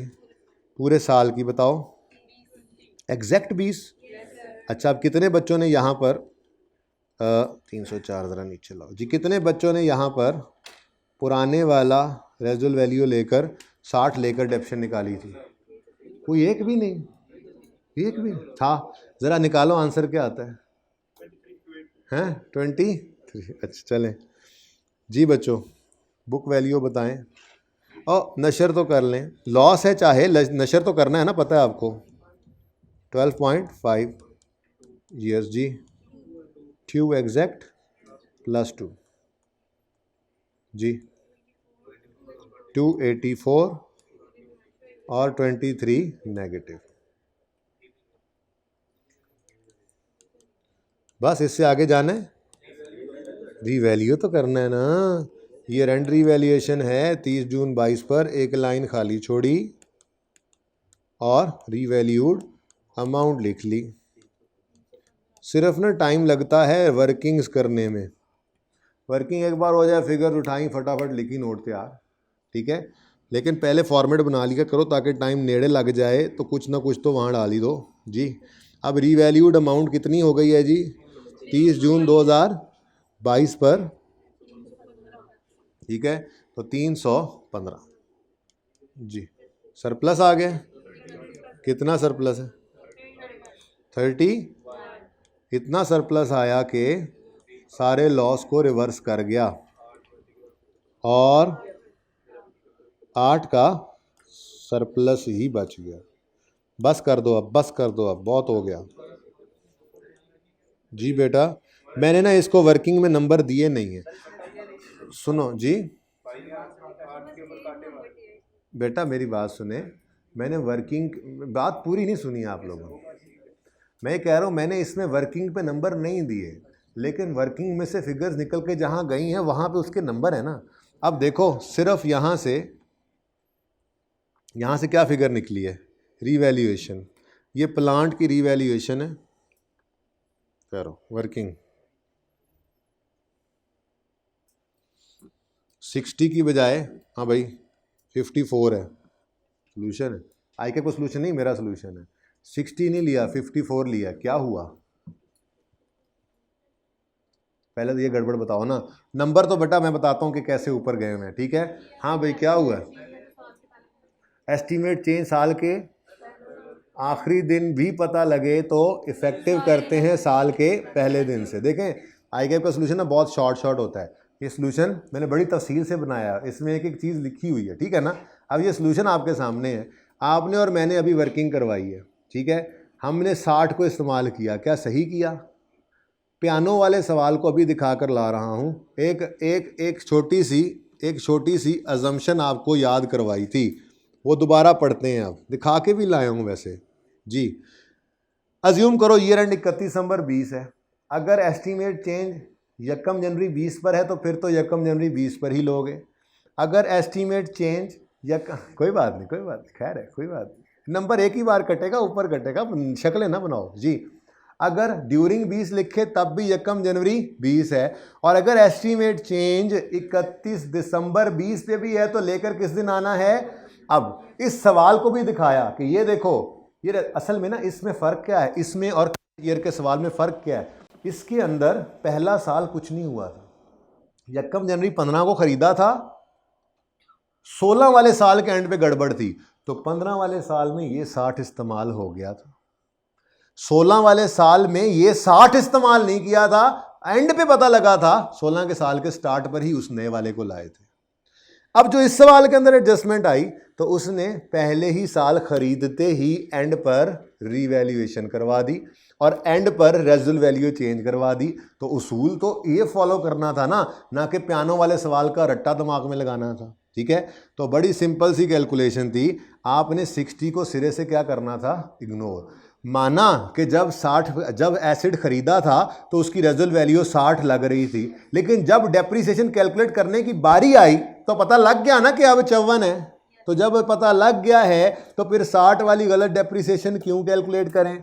अब शक्लें थोड़ी सी बनी। ठीक है, ठहर जाओ यार, ठहर जाओ, पहले ज़रा सही करा लो जी। अब बोलो क्या फ़र्क पड़ा 54, बताओ जी। ये 11 ही रहना है। असल में ना आपने थोड़ी 2 नंबरी लगाई है, वरना मैं अभी प्रूफ करूं आपको, इसको ज़रा वैसे राउंड फिगर हो जाए। लेकिन ये खुदारा, ये कभी पर्चे में रूल नहीं रखना आपने कि राउंड फिगर आई है तो मेरा सवाल का जवाब सही है। ठीक है ना, मुझे बताओ इसका आंसर एग्जैक्ट क्या था। एग्जैक्ट 10.777 कुछ ऐसा। ठीक है, जबकि IK ने अपना सवाल बनाया था ना, उन्होंने वो फिगर रखी हुई थी जो बाद में राउंड आंसर दे। ठीक है, तो 54 माइनस करो तो एग्जैक्ट 11 आता है। ठीक है, तो राउंड ना करते तो वहीं पर ही मैं कहता यार ज़रा चेक तो कर लो, थोड़ा सा रुक तो जाओ। अब वापस आओ सवाल पे जी। मुझे बताओ क्या ये एसेट हमने यहां नहीं खरीदा और इसकी रीवैल्यूएशन इस दिन नहीं कर रहे और इसी दिन खड़े होकर पता नहीं चल गया कि एस्टीमेट बदल गया है। तो यही तो सिखाया था। तो फिर यहां पर खड़े होकर गलत डेप्रिसिएशन निकालेंगे नहीं। अब डेप्रिसिएशन निकालने का मौका आया है, ये अजम्पशन लेते क्यों है एस्टीमेट चेंज में, ये अजम्पशन लेते क्यों है, यहां पर भी पता लगे तो ये अजम्पशन क्यों लेते हैं कि साल के पहले दिन से ये एस्टीमेट है। उसकी वजह ये है कि डेप्रिसिएशन तो अभी निकाल रहे हैं ना। तो जब एक अंदाजा था इसी साल में सब कुछ मेरे पास है, एंट्री करनी है, डेप्रिसिएशन निकालनी है, तो जब सही अंदाजा पता लग गया है तो फिर गलत अंदाजे वाली डेप्रिसिएशन करने की इजाजत ही नहीं है, तुक्की नहीं बनती है। ठीक है, तो यहां पर खड़े होकर जो 60 की रेजिडुअल वैल्यू थी, अगर ये इस साल में जाके पहली बार रिवैल्यू करवाता और रेजिडुअल वैल्यू बदलता तो इस वाली को बेशक आप इस साल के स्टार्ट में लाते, पहले साल में 60 ही इस्तेमाल कर सकते थे। लेकिन पहले साल के एंड पर ही सिचुएशन ये है, ये देखो असल में ना हमें उसने लाकर खड़ा ही किस दिन कर दिया, 31 दिसंबर 16 में। इसी साल के एंड पर रेजिडुअल वैल्यू बदल गई और ये जो था ये 1 जनवरी यूं समझो 16 था। अब सवाल का फर्क समझ आया।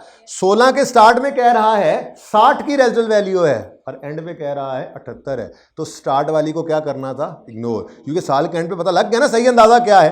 तो अप्लाई करो उसको साल के पहले दिन। तो पियानो से इसीलिए खोल के दिखाया, बताया आपको कि पियानो पे बिल्कुल वर्किंग पियानो जैसी थी, लेकिन रट्टा तो नहीं होना चाहिए ना, कभी भी पास पेपर का रट्टा मत लगाओ।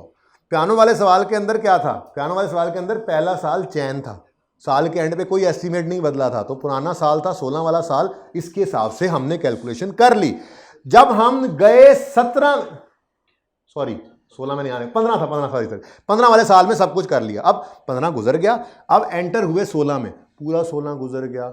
16 के एंड पे जाके पता लगा रेजिडुअल वैल्यू बदल गई है। हमने कहा बस एंड भी पता लगा है ना, तो 16 की डेप्शन तो हमने इसी के हिसाब से निकालनी है, अब ये नहीं, क्योंकि एस्टीमेट चेंज है, साल के पहले दिन लाना होता है। ठीक है, अब यहां पे आप कहोगे सर साल के पहले दिन तो आप लेकर नहीं गए। अल्लाह के बंदो, साल का पहला दिन कहां से लाऊं जब एसेट की जिंदगी के पहले दिन पे ले आया हूं, इससे पीछे तो नहीं ना जा सकते। एसेट आया ही 1 जनवरी 20 पे है। ठीक है, तो बच्चों 60 को इग्नोर करना था सवाल में।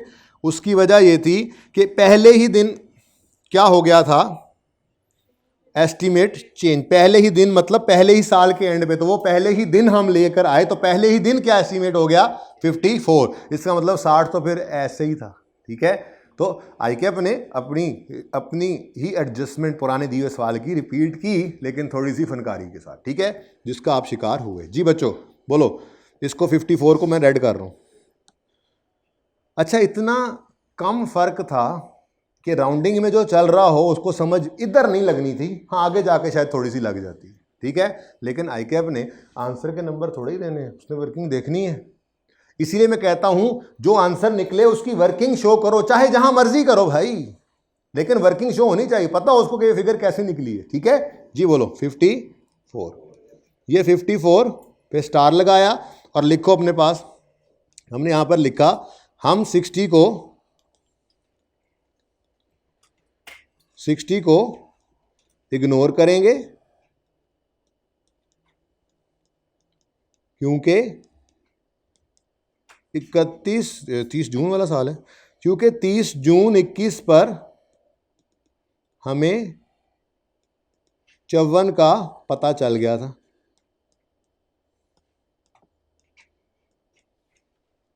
तो इसी 54 को इस्तेमाल कर लेंगे, वही बात है एस्टीमेट चेंज वाली। डन। लो भाई 11 तो 11 ही रहना है, आगे 11 तो 11 ही रहना है, आगे वाली को फिर अब चेंज करना है इसी असूल के तहत। ठीक है जी, वो राउंडिंग की वजह से मसला नहीं हुआ जी। आगे चलें जी बच्चों, आंसर क्या आता है भाई? आंसर चलो अब जरा नए सिरे से कैलकुलेशन करो, नए सिरे से कैलकुलेशन करो। हाँ हाँ, अब एग्जैक्ट 11 देखो ना अपने कैलकुलेटर्स पे, ताकि फ़र्क पता लगे पिछली कैलकुलेशन में 10 पॉइंट पता नहीं कौन सा वाला। 11 एग्जैक्ट आ गया, ठीक है जी। 329 आया, फिर आपने 30 जून 21 पे आप इसको किया रीवैल्यू और आपको लॉस आ गया। डन, इसमें कोई चेंज नहीं है राउंडिंग की वजह से, लेकिन फ़र्क था, मैंने इसलिए कैलकुलेट करवा के आपको बताया कि फ़र्क था, लेकिन वो इतना मिनिमम सा हो गया था राउंडिंग मिलियंस में सवाल करने की वजह से कि आपको वो पकड़ में ही नहीं आ रहा था। ठीक है, अच्छा अब अगेन अगले साल में दाखिल हुए, ये देखें जी 21 ख़त्म हो गया, बिल्कुल 12.5 आपने सही निकाला होगा, मुझे उस पर कोई एतराज़ नहीं है। ठीक है, लेकिन आप 22 में एंटर हो चुके हैं। अब 22 में एंटर हो चुके हैं तो क्या 54 को लेना सही था?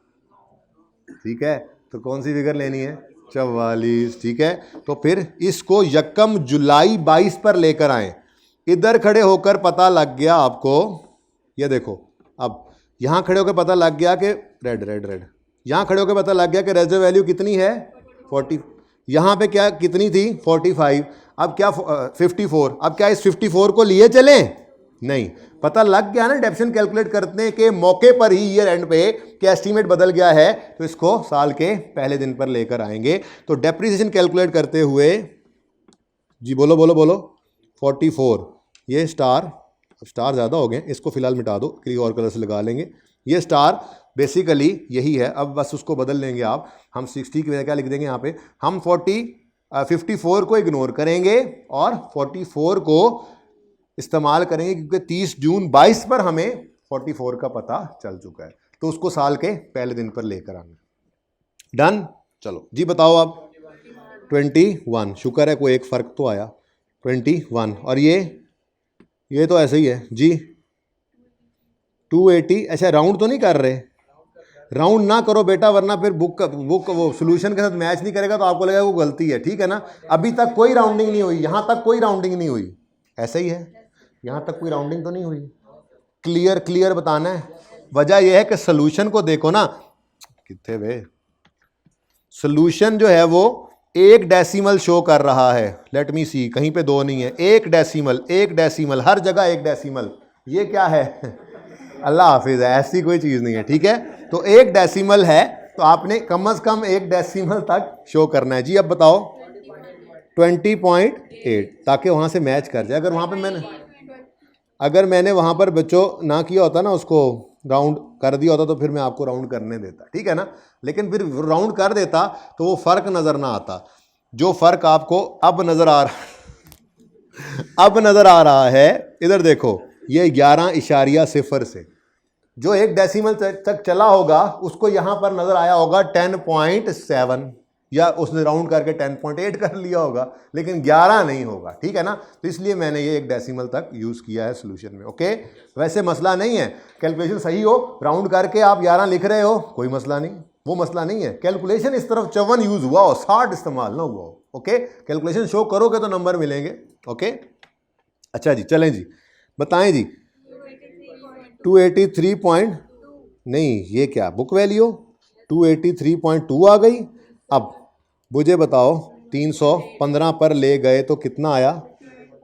31.8 8। अब देखो मैं अगर ना करता तो राउंड आंसर ठीक था हमारा, लेकिन फिर सोल्यूशन से मैच नहीं होता, तो आप कहते कि ये क्या हुआ, इसलिए 1 डेसिमल तक इस्तेमाल जब मैंने सोल्यूशन में कर लिया है ना, तो यहाँ पे आपको तभी करवा रहा हूँ, ठीक है। और माफ़ी दे दो, और कोई वजह नहीं है जी, ठीक है। सरप्लस आ गया, 23 को खा गया 8.8 जी। लो जी, now plant is over from my side.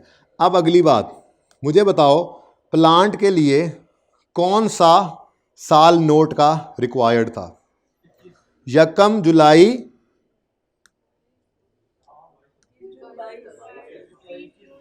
30 June 22 तो एंड है ना, तो शुरू भी तो करना है ना। यकम जुलाई 21 से 30 जून 22, मैं यहां से ढूंढ रहा था। यकम जुलाई 21 ये बनेगा, यानी इससे ऊपर जो भी है वो पिछले साल के एंड पे हो चुका है। मेरा साल इधर से शुरू होना है, ठीक है। मैं ओपनिंग बैलेंसेस की तलाश में हूं ना जी, बोलो। अब वही वाला पुराना काम जी, पुराना काम। अगर यकम जुलाई 21 पर आपको प्लांट का ओपनिंग बैलेंस चाहिए, तो देखो ये प्लांट जिंदगी में कभी रीवैल्यू तो नहीं हुआ, अगर हुआ है तो फिर एसेट अकाउंट में नज़र आ रही होगी लेटेस्ट रीवैल्यूड अमाउंट, जो कि है 304 रुपये। ये 30 जून 2021 की रीवैल्यूड अमाउंट है, तो 22 के ओपनिंग पर भी यही होगी, ठीक है। ये बात समझ आई है, वही पुरानी बातें, ठीक है। अगर यकम जुलाई 21 को ओपनिंग चाहिए, तो याद है एक दिन पीछे जाते थे और 30 जून 21 पे खड़े होते थे। अब 30 जून 21 का बैलेंस तो यही है, ठीक है। अगर ये एसेट कभी रीवैल्यू हुआ है, तो एसेट अकाउंट में क्या नजर आ रहा होगा? इसकी लेटेस्ट रीवैल्यूड अमाउंट, ठीक है। तो लेटेस्ट रीवैल्यूड अमाउंट क्या है? बिल्कुल हुआ है, 30 जून 21 पर ही हुआ है, और 304 ये एसेट अकाउंट में आएगी। और अक्यूमुलेट ऑप्शन के अंदर क्या नजर आ रहा होगा? डेट ऑफ लेटेस्ट या लास्ट रीवैल्यूएशन से ईयर एंड तक की डेप्रिसिएशन, तो ये तो वही डेट है। इस दिन तो एसेट रीवैल्यू हुआ है, इस दिन तो सारी डेप्रिसिएशन ट्रांसफर होकर क्या हो गई होगी? निल। इसका मतलब प्लांट में ओपनिंग नजर आएगा 304 और इस तरफ, और एक्यूमुलेशन का ओपनिंग नजर आएगा 0। ओपनिंग यकम जुलाई 21 पर 304 और अक्यूमुलेटेड डेप्रिसिएशन का ओपनिंग यकम जुलाई 21 पर नील नीचे आ गया, ठीक है। ये थोड़ा सा मैंने इधर कॉपी किया था, असल सोल्यूशन में ठीक है वो, ठीक है ना। तो ये ओपनिंग क्या आ रहा है? 0। डन हो गया। उसके बाद तो बहुत सिंपल है, वर्किंग हो जाए फिर तो मसला ही कोई नहीं होता। उसके बाद हमने जून के इस 30 जून 22 वाले साल की डेप्रिसिएशन चार्ज की। डेप्शन चार्ज करने की एंट्री होती है डेप्रिसिएशन एक्सपेंस डेबिट अक्यूमुलेटेड डेप्शन। आपको ये भी याद होगा कि मैं यूं कहता होता था, आपको सारी बातें याद करा रहा हूं। अब मैं यूं कहता था आपको कि जब पीपीई का नोट बना रहे होते हैं ना, पीपीई की मेन बॉडी, तो सिर्फ यही कॉलम इस्तेमाल होता है, दूसरे को हाथ से छुपा लिया करो, ठीक है। तो डेप्रिसिएशन एक्सपेंस डेबिट वो प्रॉफिट एंड लॉस में जाता है। हमें इस वक्त सरोकार है अक्यूमुलेटेड डेप्शन क्रेडिट। तो इस साल की डेप्रिसिएशन कितने से क्रेडिट हुई? 20.8 से। तो 20.8 से वर्किंग 1 से हमारे पास डेप्शन एक्सपेंस आ गया। डन। उसके बाद इधर जो हुआ हमें इससे क्या ट्रांसफर बाद में ओपन कर लेंगे, अगर मूवमेंट बनानी हुई रिवैल्यूएशन सरप्लस की, ठीक है ना। अभी छोड़ो, नेक्स्ट रीवैल्यूएशन हुई। अब रीवैल्यूएशन के दिन पहला काम ट्रांसफर। हमें नोट ही बताएगा कितनी डेप्शन इकट्ठी हुई पड़ी है। साल के शुरू में थी 0, फिर आई 20.8 की, और ये क्या हो जाएगी? ट्रांसफर। तो अक्यूमुलेटेड डेप्शन डेबिट एसेट क्रेडिट, ठीक हो गया। और फिर लास्ट पे रीवैल्यूएशन सरप्लस डेबिट, ये PPE debit revaluation surplus PPE debit, आगे जो मर्जी जहां मर्जी जाए, हमें इससे क्या, ठीक है। तो पीपीई में 31.8 प्लस हो गया। और ये देखो लेटेस्ट रीवैल्यूड अमाउंट नजर आ रही है, और साल का आखिरी दिन है तो डेप्रिसिएशन कख नहीं नजर आनी, और यही हमारी बुक वैल्यू, ठीक है। तो मसला सिर्फ था किए हुए काम को थोड़ा सोच के करने का। काम किया हुआ था पियानो लिमिटेड में, माना कि वो किसी नोट वाले सवाल में आज तक यूज नहीं हुआ था, लेकिन हो सकता तो था। बस पियानो वाले सवाल में ये था कि उसने 1 साल गुजार के रीवैल्यू करवाया था, यहाँ पे इसने पहले ही साल में एंड पे रीवैल्यू करवा लिया, और रेजिडुअल वैल्यू जालिम ने बदल दी। कितने बच्चों ने ऐसे ही किया था, पहली दफ़ा ही 54। ये तुक्के से हुआ था या सोच के? ये 3-4 बच्चों ने सोच के किया था, हाँ मैं सोच के, तुमने मेरी तरह तुक्का मारा होगा।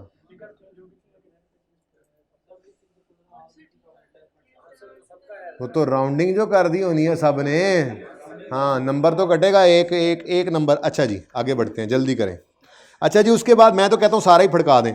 नीचे रिवैल्यूएशन मॉडल है, स्ट्रेट लाइन है, 12.5 साल। इस साल की डेप्रिसिएशन में जो इस्तेमाल हुआ वो 12.5 ही था, ठीक है। उसके बाद लास्ट ईयर परफॉर्म बाय 30 जून बाय एन इंडिपेंडेंट वैल्यूअर, कहीं नहीं लिखा हो तो मैंने लिख दिया। Had there be no revaluation book value of plant would have been 300 working for, यहीं से देख लो, सिंपल सी वर्किंग है ये, इतनी सिंपल भी नहीं है। 340 का प्लांट खरीदा था, बोलो।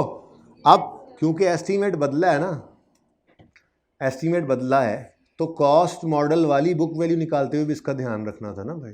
एस्टीमेट तो रीवैल्यूएशन से हट के है ना, ठीक है। तो ये पहले 6 महीने की डेप्शन निकाली हमने 54 को ही यूज़ करके, ठीक है, 11, और फिर अगले 44 को यूज़ करके अगले 12.5 साल की डेप्रिसिएशन, मतलब इस साल की निकाली 22.5। तो ये वर्किंग बहुत सिंपल है। जैसे कॉस्ट मॉडल के ऊपर आपका एसेट डेप्रिशिएट होता है तो ये फिगर ऐसे निकाला करते थे। ये आपको नोट से मिल जाएगी, मैं इसमें इंटरेस्टेड नहीं हूँ इस वक्त बिल्कुल भी समझाने में। ये फिगर बहुत ईजी, कितने गई कितने, ये 306.2 कैसे निकला। कभी जो रिवैल्यूएशन ना होती तो वो पहले सवालों में बस कॉस्ट लेस रिडक्शन कर देते थे फटाफट। आज डिटेल वर्किंग इसलिए करनी पड़ी है क्योंकि पहले साल के एंड पे भी 60 की बजाय 54 यूज़ हुआ। चलो आगे ना चेंज होता तो चल जाता, लेकिन अगले साल फिर एस्टीमेट चेंज था, तो ये वाली फिगर भी छोटी सी वर्किंग करके निकालनी पड़ेगी, ठीक है। फिर है मूवमेंट इन रीवैल्यूएशन सरप्लस। अब इसको ओपन कर लो, ठीक है। अब इसको ओपन किया तो ये प्लांट का सरप्लस तो 8.8 इसी साल में आया है। ओपनिंग कोई नहीं था, अरोज हुआ, ट्रांसफ़र तो अब 23 में जाके होगा, फिलहाल तो कोई नहीं हो रहा, ठीक है। पहले तो था ही नहीं। तो मूवमेंट इन रीवैल्यूएशन सरप्लस जो है प्लांट का, ये सही नहीं लिखा हुआ मैंने जी, ये 25 का लॉस है, ये मुझसे गलत बन गया जी। ये या उसने उठा लिए हैं फिगर्स, ऐसा में ना ये एक्सेल का बेसिकली सोल्यूशन होता है। तो भाई 25 नहीं था, बिल्कुल नहीं था, ठीक है। अच्छा आपने अरोज ड्यूरिंग द ईयर, ये इसका ना मेरी बात सुने, इसको सिंपल रखना था। ओपनिंग में कोई भी नहीं था सरप्लस, कोई था ओपनिंग में सरप्लस, ये देखो ओपनिंग में सरप्लस कोई नहीं है, ये सरप्लस का कॉलम है। फिर ड्यूरिंग द ईयर अरोज कितना हुआ, तो कुछ भी ट्रांसफ़र नहीं हुआ, अरोज हुआ 8.8, ठीक है जी। और क्लोजिंग में भी क्या पड़ा हुआ है 8.8, ठीक है जी। बस ये अलग, ओके बच्चों, ठीक है। हाँ ये नहीं करना था, ये असल में वो फार्मूलाज लगे होते हैं ना, वो शायद उसने एक अगला कॉलम उठाया, वो सारी फिगर्स जी। आ जाए जी next. A warehouse owned by GL was given on rent on यकम जनवरी 22। हमारे साल में ही देना था भाई तुमने ये, इस दिन रेंट। इससे पहले नहीं भाई, छुट्टी भी नमाज का टाइम, हाँ 4 बजे, यस। अभी कल ही असल में पहला दिन चेंज हुई है ना, परसों मौलवी साहब ने चेंज की थी मस्जिद में, है ना। या कल भी मैं उठ पड़ा था एक बार, मैंने कहा चलो अल्लाह ने आज 15 मिनट और दे दिए पढ़ने के, चाहे तो बच्चों को यार 15 मिनट और पढ़ना है इन्होंने। अच्छा जी, a warehouse owned by GL was given on, स्कून होगा एकदम से, मुझे लग रहा था कि ये 2 एडजस्टमेंट्स फिर रह जानी है, बस जल्दी से देखो इजी आगे। A warehouse owned by GL was given on rent on यकम जनवरी 22। Previously warehouse was in use of GL, यानी कि ये पहले पीपीई में था, अब इन्वेस्टमेंट प्रॉपर्टी में ट्रांसफ़र होना है। तो बच्चों आइए 16 है भाई, वो किधर है ऑफिस में यार, रखो यार उधर, भाई रख दो, साकिब रख दो पीछे, बुलाओ उनको यार जी। गिवन ऑन रेंट, उनको को बेटा यार आप दे दो ज़रा, मेहरबानी आप लोगों की जी। बच्चों अब पीपीई से इन्वेस्टमेंट प्रॉपर्टी में जाना है तो डेट ऑफ ट्रांसफ़र पे इसको 23 कर दे यार। कोई बच्चा है किसी के पास रिमोट, नहीं तो आमिर भाई करते हैं। डेट ऑफ ट्रांसफ़र पे रीवैल्यू करना है। अब आइए 16 के पास अपना रीवैल्यूशन फेयर वैल्यू वाला मॉडल है, रीवैल्यूशन मॉडल, तो इसका मतलब वो पहले रीवैल्यू करेगा, रीवैल्यू करके ट्रांसफ़र कर देगा, ठीक है, नोट तो बन ही जाना है, मैं वर्किंग कर देता हूं आपको फटाफट। अब ये वर्किंग तो सचमुच में बहुत सिंपल है। डेट,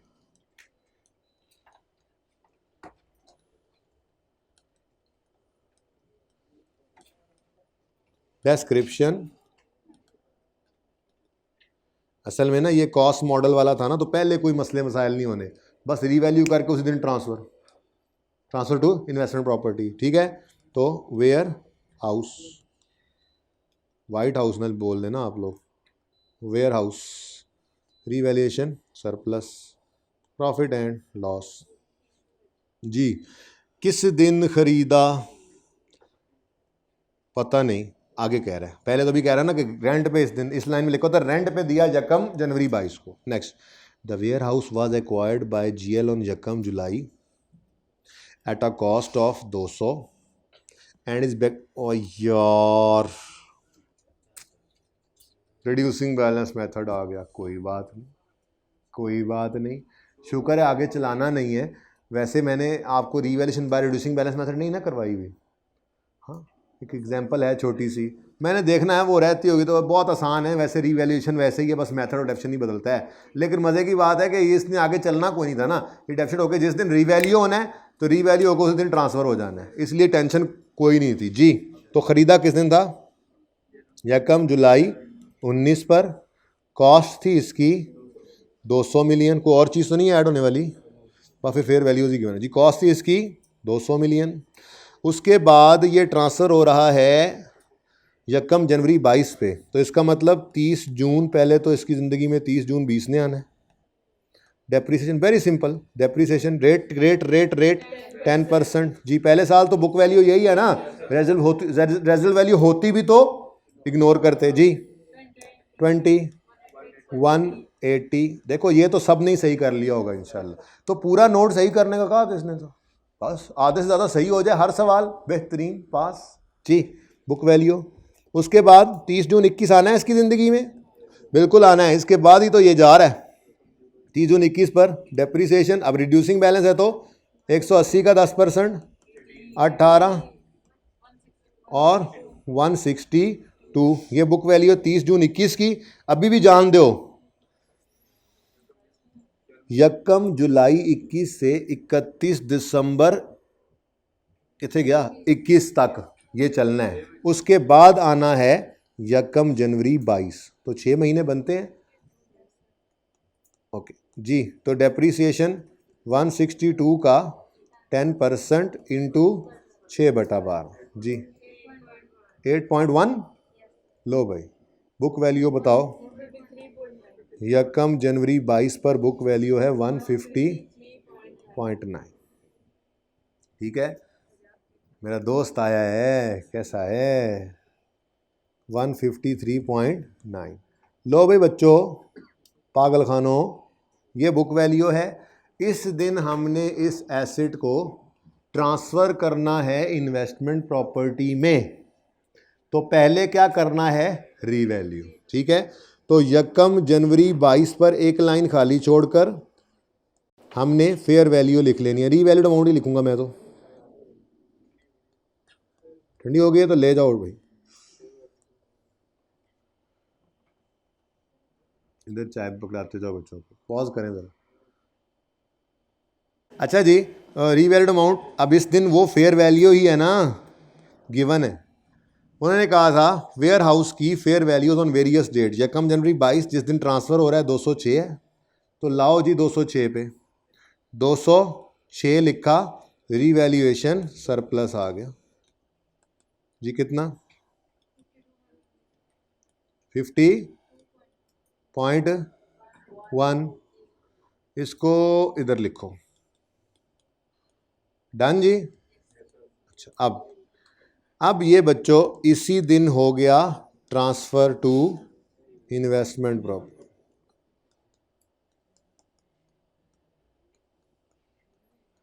ठीक है जी, लो भाई, यहाँ पे क्या बच गया?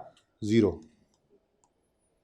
तो फिर एक वर्किंग वैसे कोई नहीं की हुई मैंने पेपर के अंदर, लेकिन हमने जो सीखा था उस वक्त ऐसे की थी। लो जी, ये ट्रांसफ़र होके यहाँ से निकल गया, PPE से निकल गया और इन्वेस्टमेंट प्रॉपर्टी में पहुंच गया 1 जनवरी 22 पर 206 के हिसाब से। ये करते थे ना, याद करो। डन।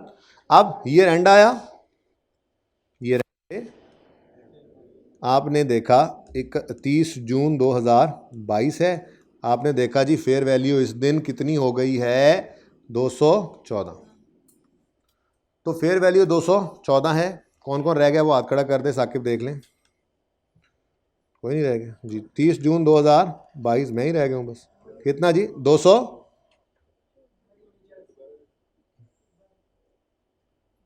अच्छा जी, मरियम जोन से स्टूडेंट हैं वो चले जाए। कौन है ये? यूट्यूब पे चला जाएगा, ठीक है। थोड़ा रास्ता दे दें प्यारे बच्चों, थोड़ा सा। जी बच्चों बस हम भी ख़त्म कर रहे हैं क्लास 5-7 मिनट में। जी बोलो। लॉजिक वाले लॉजिक का वेट करते रहे, वो कल ही मिलेगी इंशाल्लाह। पूरा लेक्चर सुन लिया जी 200, बट इंपॉर्टेंट डिस्कशन थी। उस लॉजिक से कहीं ज़्यादा वो लॉजिक किसी काम की नहीं है, ठीक है। वो पर्चा तो पास होने का तरीका वैसे ही सीख लिया हुआ है, ठीक है। बेटा रास्ता दे दें, थोड़ा सा आप जगह बना दें ना, साथ साथ हो जाए, ताकि वो आगे आ जाएँ बार बार। एक बच्चा पीछे चला जाए, 1-2 आगे आ जाए, ठीक है। आ जाओ शाबाश, रास्ता भी उनको मिल जाएगा जल्दी से। जी बच्चों कितना है जी? 4 और 4 8, 8 का फेयर वैल्यू गेन है। अब ये इन्वेस्टमेंट प्रॉपर्टी है मेरे बच्चों, इन्वेस्टमेंट प्रॉपर्टी के नोट में इसने नजर आना है, ठीक है। और ये चीज शुरू हुई है इस साल में, पीपीई के अंदर से पड़ी हुई थी पीपीई में, और वहां से निकल कर गई है इन्वेस्टमेंट प्रॉपर्टी में, और फिर वहां पर दोबारा फेयर वैल्यू पर जा रही है, ठीक है। अब ये सारे काम देखने हैं। सबसे पहले तो मुझे बताओ इस साल का पहला दिन क्या डेट है? 1 जुलाई 21, यानी ये स्टार्टिंग पॉइंट तो हमारे सवाल में इसका ये होना है। वेयर हाउस बुक वैल्यू नहीं, कॉस्ट शो करेगा ना, ठीक है, क्योंकि कॉस्ट मॉडल पे था। वेयर हाउस में 1 जुलाई 21 पर 200 की कॉस्ट नजर आ रही होगी, क्योंकि रीवैल्यू कभी हुआ नहीं। बोलो, तो एसेट अकाउंट में कॉस्ट ही पड़ी होगी। और फिर अक्यूमुलेटेड एक्शन अकाउंट के अंदर 20 और 18 38 रुपए की अक्यूमुलेटेड डेप्रीसिएशन इकट्ठी हुई पड़ी होगी ओपनिंग। ये फिगर देख लेते हैं जाके। वेयर हाउस ओपनिंग 200 कॉस्ट है, और ओपनिंग 38 रुपए अक्यूमुलेटेड डेप्रीसिएशन। डन हो गया? ये तुम्हें समझ आई? नहीं से कह रहा हूँ, हाँ कॉफ़ी वाले को। मुझे लग रहा है तुम्हारी शक्ल से कोई मसला है। देखा नहीं था, देखी नहीं एडजस्टमेंट तुमने, मैं बोल रहा हूँ तो शक्ल तुम्हारी सपाट है ना, तुम्हें समझ नहीं आई है या तुमने ध्यान नहीं दिया है, ठीक है। इस एडजस्टमेंट की तुम्हें कोई समझ नहीं आई, ठीक है। बहरहाल क्यों नहीं आई क्लास के बाद भूलना, अगर नहीं समझ आएगा नहीं बताना जी। यहाँ पे पहुँच गया। ये दोनों को नेट करो ना, ओपनिंग कॉस्ट और ओपनिंग रिडक्शन नेट करो तो ओपनिंग बुक वैल्यू। ये सवाल अब यहाँ पे पहुँच गया, ठीक है। अब इसको मजीद 6 महीने डेप्रीशिएट करेंगे, तो ये डेप्रीसिएशन आ गई 8.1 की, ये डेप्रीसिएशन 8.1 फॉर द ईयर आ गई, वर्किंग 2 से निकाली हमने, ठीक है। अब इस दिन इसको क्या करना है? रीवैल्यूएशन का अपना असूल ही है। सबसे पहले तो हम एक्यूमुलेटेड डेप्रीसिएशन को ट्रांसफर करेंगे एसेट अकाउंट में। रीवैल्यूएशन का अपना असूल है ना, उसी हिसाब से, ठीक है। वैसे तो ये भी मैंने कहा हुआ है, हो गया रीवैल्यू, ठीक है। अब ट्रांसफर करना है एक्यूमुलेटेड डेप्शन को, तो यहां देखने की क्या जरूरत है? जब नोट बना हुआ है तो उसमें ओपनिंग और फॉर द ईयर गिवन है, टोटल 46,000 ट्रांसफर करो एक्यूमुलेटेड डेप्रीसिएशन डेप, सही है। जो रीवैल्यू हो रहा है ना, तो जितनी डेप्शन के इस दिन तक की डेप्शन एक्यूमुलेट हुई पड़ी थी वो ट्रांसफर हो गई, ठीक है। तो एक्यूमुलेटेड डेप्रीसिएशन डेबिट और एसेट क्रेडिट, डन। उसके बाद ये 206 पर आया, और 206 के हिसाब से अब यहां से निकल कर बाहर 206 पकड़ो, 206 पकड़ो। ये 52 कहां से आ गया? अच्छा ये रीवैल्यू हुआ, सॉरी रीवैल्यू भूल गया। 52.1 से रीवैल्यू होकर बढ़ गया, और फिर 206 से निकल कर कहां चला गया? इन्वेस्टमेंट प्रॉपर्टी में। साथ ही उधर जाकर देख लो, ट्रांसफर्ड फ्रॉम पीपीई, वहां से क्रेडिट हुआ, और यही मैंने वर्किंग में बनाया हुआ था।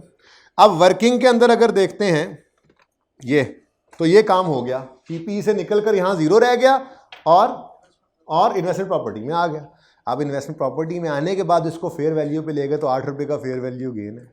ये पीपीई के नोट में नहीं आना, ये अब इन्वेस्टमेंट प्रॉपर्टी के नोट में आना है। और खैर से सारी ही इन्वेस्टमेंट प्रॉपर्टी फेयर वैल्यू पे थी और किसी एक का भी मामला नहीं था कि कॉस्ट गिवन हो, मजबूरन कॉस्ट लेना पड़े, तो नोट ही इतना सा है।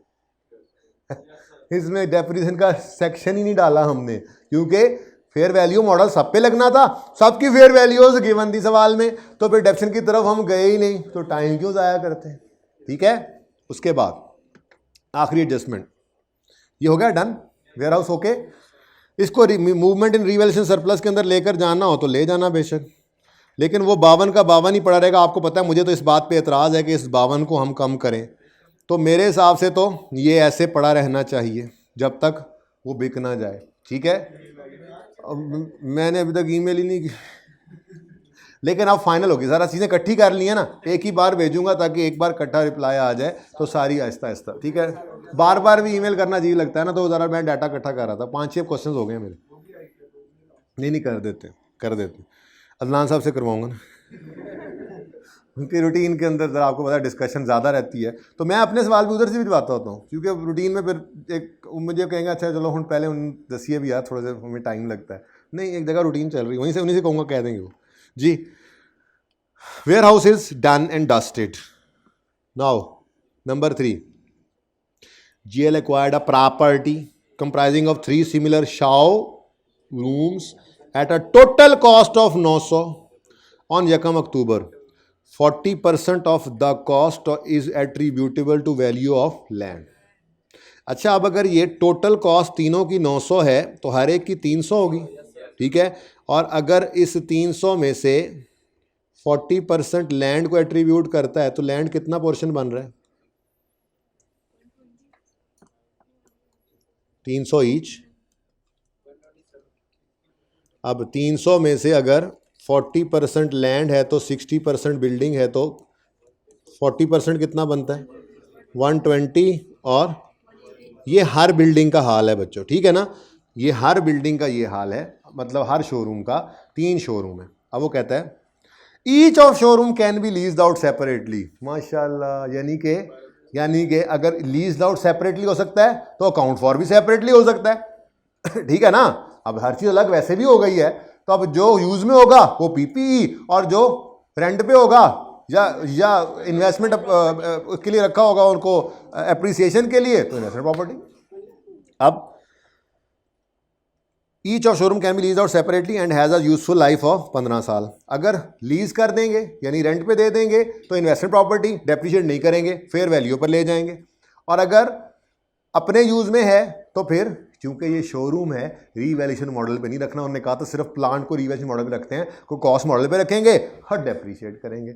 अब वो कहता है GL 1 को अपने इस्तेमाल में रखे हुए है, चलो इसको पहले पकड़ लो, 300 को तो ले आओ, इतना आसान काम। ओपनिंग में कोई नहीं था, इसी दफा एक्वायर की है प्रॉपर्टी। ये देखो प्रॉपर्टी एक्वायर की यकम अक्टूबर 21 को हमारे साल में। ठीक है, हमारे साल में 9 महीने पहले, अक्टूबर नवंबर दिसंबर 21 का, और फिर 22 के 6 महीने। ठीक है, तो ये 300 कहां से आया? अभी तो बताया एक की कॉस्ट 300 है, तो जो पीपीई इस्तेमाल हो रहा है वो पीपीई में आ गया, एडिशन। ठीक है, उसके बाद बच्चों ये वर्किंग 3 भी मैंने कहीं की हुई है, कह रहे हैं जी, उसको बंदा कर रहा होता है ना, ये भी कर लो, ये भी कर लो, ये वर्किंग 3 कहीं हुई पड़ी है। ये देखो ये 300 है। अब इस 300 में से इस हिस्से ने डेप्रीशिएट होना है, इसको ना कर देना। ठीक है, तो बिल्डिंग डेप्रीशिएट हुई 180 डिवाइड बाय 15 और 9/12, 9 की डेप्रीसिएशन आ गई, 291 की बुक वैल्यू है। ये सिंपल था, अब इसको मैं क्या करूं? ठीक है, तो 9 रुपये की डेप्रीसिएशन आनी है, ये फॉर द ईयर। ओपनिंग कुछ भी नहीं था, साल में कुछ था ही नहीं साल के शुरू में, तो ये 300 की क्लोजिंग कॉस्ट, ये 9 रुपये की depreciation, 291 cost model straight line 15 साल, कोई मसला? ठीक हो गया। अब बस आखिरी बात, बाकी 2 को रेंट पे दिया हुआ है उन्होंने। GL is using one showroom as for its own products while other showrooms were held to be leased out. यकम अक्टूबर को ले तो लिए, किराए पे अभी गए नहीं, लेकिन जैसे ही हेल्ड फॉर रेंटल हैं तो इनका मकसद ही यही हो गया ना, अब इन्वेस्टमेंट प्रॉपर्टी में चले जाएंगे यकम अक्टूबर को। ये भी the 2 showrooms were given on monthly rent for 4 million. Monthly rent अगर 4 मिलियन है तो 4 हैं, 4 पर मंथ है, मार्च अप्रैल मई जून, 4 महीनों का रेंट आएगा, 2 से आएगा, तो टोटल कितना रेंट, ये 32 भी डिस्क्लोज करना है, ठीक है ना। लेकिन फिलहाल तो कोई हमें फेयर वैल्यू बता दे। वो कहता है fair value of each showroom is increasing by 3 million each month. यानी अब इनको इकट्ठा कर लो, अगर 900 में से एक शोरूम 300 था तो बाकी 2 शोरूम 600 हैं, इनको इकट्ठा कर लो, अलग अलग थोड़ा ही करना है, इकट्ठा करो। अब ये 600 है इनटू हर महीने अगर 3 मिलियन बढ़ता है तो कब लिया था इसको, इनको लिया कब था, रेंट पे कब दिया ये नहीं देखना, लिया कब था, यकम अक्टूबर को, अक्टूबर नवंबर दिसंबर जनवरी फरवरी मार्च अप्रैल मई जून, 9 महीने तक हर महीने 3 बढ़ाओ, ये प्लस करना है भाई जी, तो कितना हो गया 620। और ये क्या है, फेयर वैल्यू गेन। वर्किंग कर लेना, यहाँ पे वर्किंग हुई पड़ी है तफसील से, लेकिन बात इतनी सी ही निकली है बस। 600 इधर आया और ये क्या है, आपने कितना निकाला 27, कैसे निकाला, गलत कुछ हुआ, कुछ गलत हुआ, देख लो यहीं से देख लो, अब इतना टाइम नहीं है। देखो 54 कैसे है, अच्छा तो 2 है ना, हाँ तो आपने यहाँ पे 2 नहीं करवाया मुझे, 600 को तो ये तो 2 ले लिए थे, अच्छा मैंने नहीं लिखा तो फिर मेरा कसूर है, हाँ जी ठीक है जी 2 कर लें, ओके जी। तो ये बन गया 654, इतनी सी वर्किंग थी, ठीक है। तो ये 54 का चौवल का गेन, सॉरी जी, और ये 654 पे आ गया, डन जी।